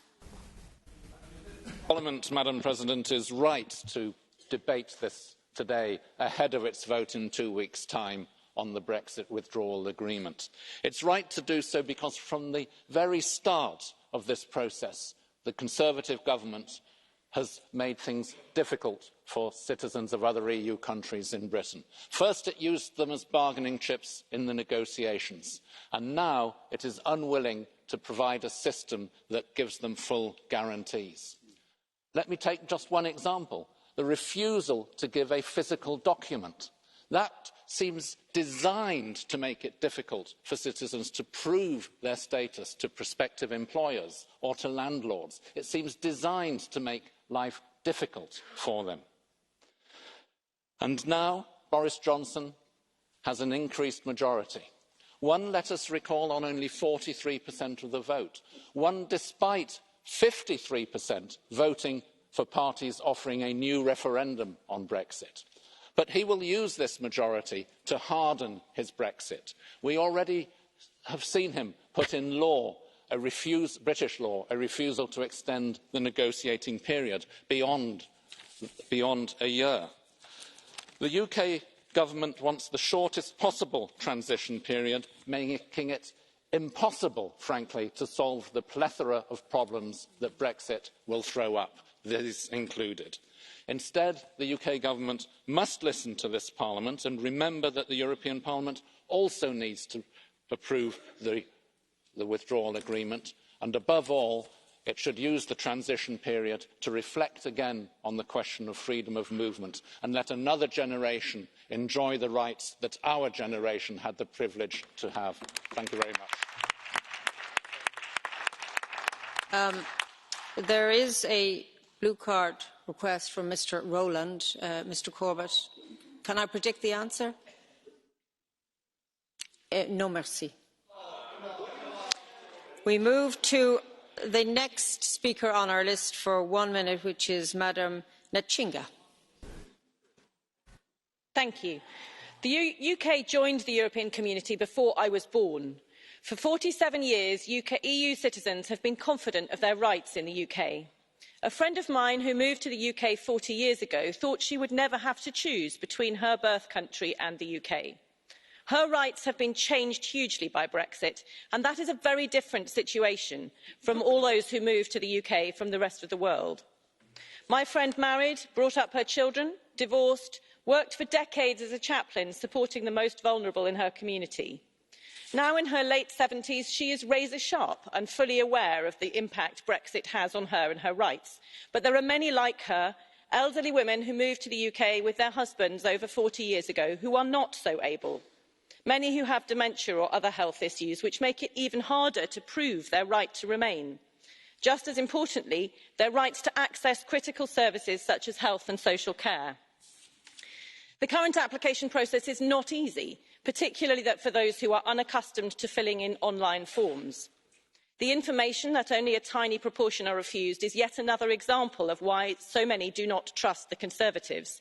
Millions have applied and not been granted settled status. They remain in legal limbo with status neither granted nor refused and their rights not guaranteed. We fear for another Windrush scandal, and the sick and the vulnerable will be most at risk. Thank you. Madam Jones for 1 minute.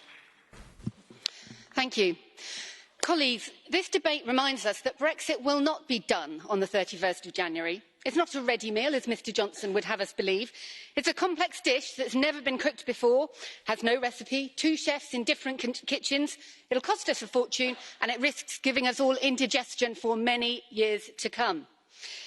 I jest, but citizens' rights are no laughing matter. As we've heard in today's debates, there are real problems with the EU settlement scheme in the UK. Unreasonable demand for additional evidence, lack of support for vulnerable people, threats of deportation, the risk of another Windrush scandal on an even bigger scale, and erosion of the independent monitoring authority. These must be addressed. It's a bitter irony that members of this European Parliament will have more of a say over the future UK-EU relationship than members of Parliament in the UK, because Boris Johnson has removed any capacity for the UK Parliament to have a say over negotiations or powers of scrutiny. Our UK political system is broken. The challenges of the next 11 months are enormous. There's much to negotiate, little time. The risks of no deal remain high. In the UK, I and my colleague will be doing everything we can to fix our failing democracy and scrutinise our government's actions. Colleagues, please stand with us. Together, let us defend our shared European values, standards and citizens' rights. Thank you. Thank you, Madam Jones. Mr Rowland is on his 3rd attempt at a blue card question. Will you accept? From Mr Rowland? Yeah. I see no reason why I should give further airtime to the childish bigotry and behaviour of the Brexit Party. Sorry, Mr Rowland, I think that's a no. Next speaker for 1 minute, Mr Garicano. Thanks, Madam Vice President. Mr Barnier, like some of my colleagues previously, I want to draw your attention to the settled status issue and to the physical proof. I've been several times interacting with Spanish citizens in the UK. I've gone to London, to Oxford, to several places to see them. And they tell me about a system that is unnecessarily cruel and that leads to a lot of uncertainty. The basic issue is that they get a PDF, which is just a document by email, which they can print as a PDF, which anybody could fake, which says that they have been granted settled status. That is all. They don't get any card they can use when they travel. They don't get any card that they can use when they go to the job.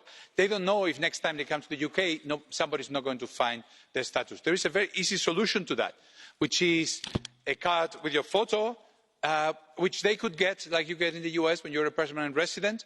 Our citizens are being subject to an unnecessarily cruel system, and I think that it should be a priority in negotiating with the UK authorities that, as our resolution in point 10 says, that this physical proof exists and is given with a certain and simple process. Thanks very much, Mr. President. Thank you. Madam Ritchie for 1 minute, please.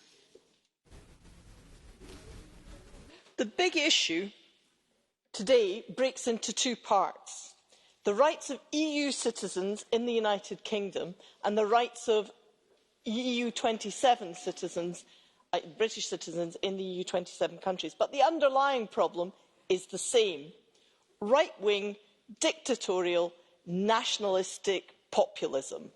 Notwithstanding Mr Van Orden's fine words, we fear a bonfire of our human rights. We Europeans in Britain will fight tooth and nail to protect those whose status our Home Office threatens. My postbag is crammed with pleas from Brits desperate not to use their European rights. You have the power to protect them, to protect us. Please do not require a quid pro quo, but be generous to us. I, to paraphrase Socrates, am not only a citizen of Scotland and Britain, but of Europe and the world, and I don't want to lose any of those identities. Thank you.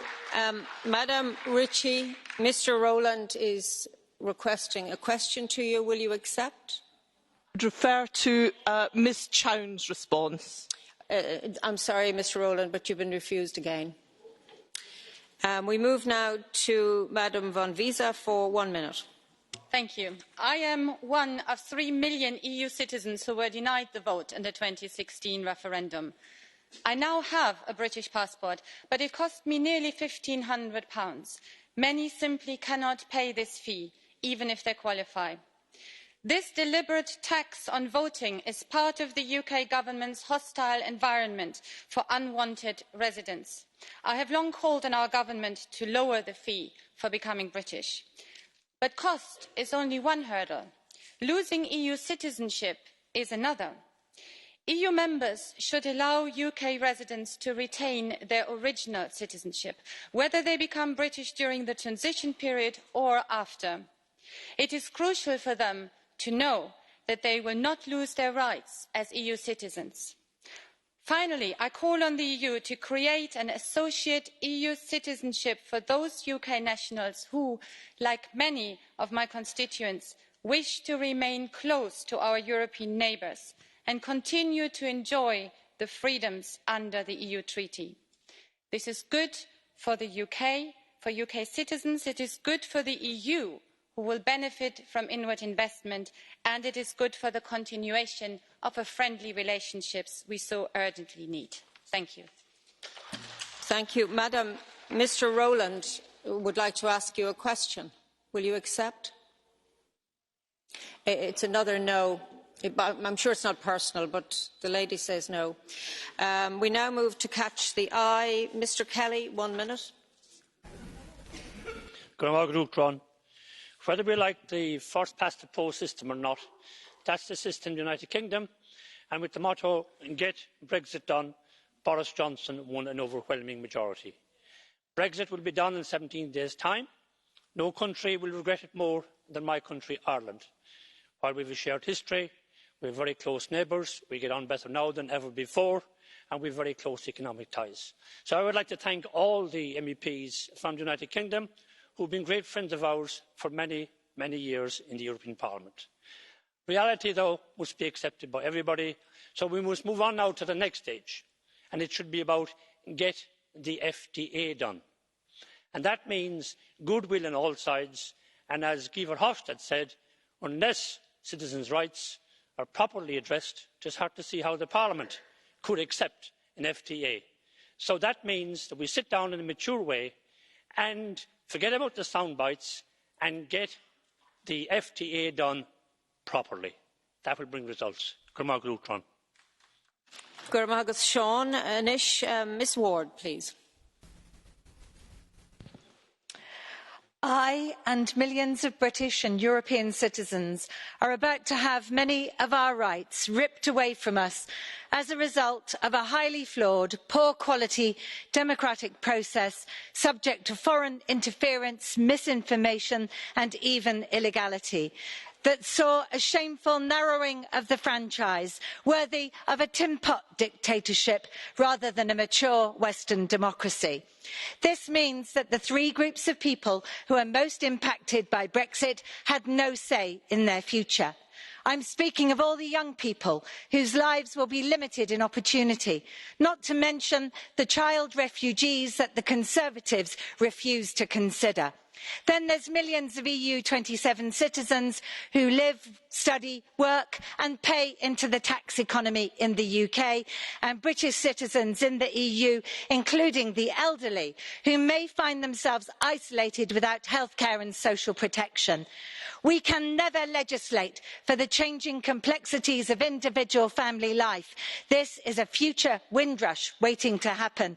And finally, Madam, a word about freedom of movement. As things stand, it looks as if a tin of meat will have more rights than a human being as it crosses the border between the EU and the UK. So shame on the Brexiteers for reducing us to dead meat. Madam Ward, Mr. Rowland would like to ask you a question. House, I see no purpose in giving these people any yes or no? any right to speak here when they don't turn up to the committees to do their actual job of work. Let's see them in the committees thank you, first. Ms. Ward. Let's see them actually earning their money rather than being in here spreading hate and division. Mr. Rowland, I'm sorry, but you've been refused. We move now to Madam Gibson. Not now. Thank you. I rise to speak on behalf of citizens' rights. Citizens who are losing important rights that they've relied upon for decades. Promises were made. People changed their homes, changed their lives, got married, had children, made plans for the future. And now, because of self-serving politicians and a broken electoral system, those promises are being broken. Now citizens who live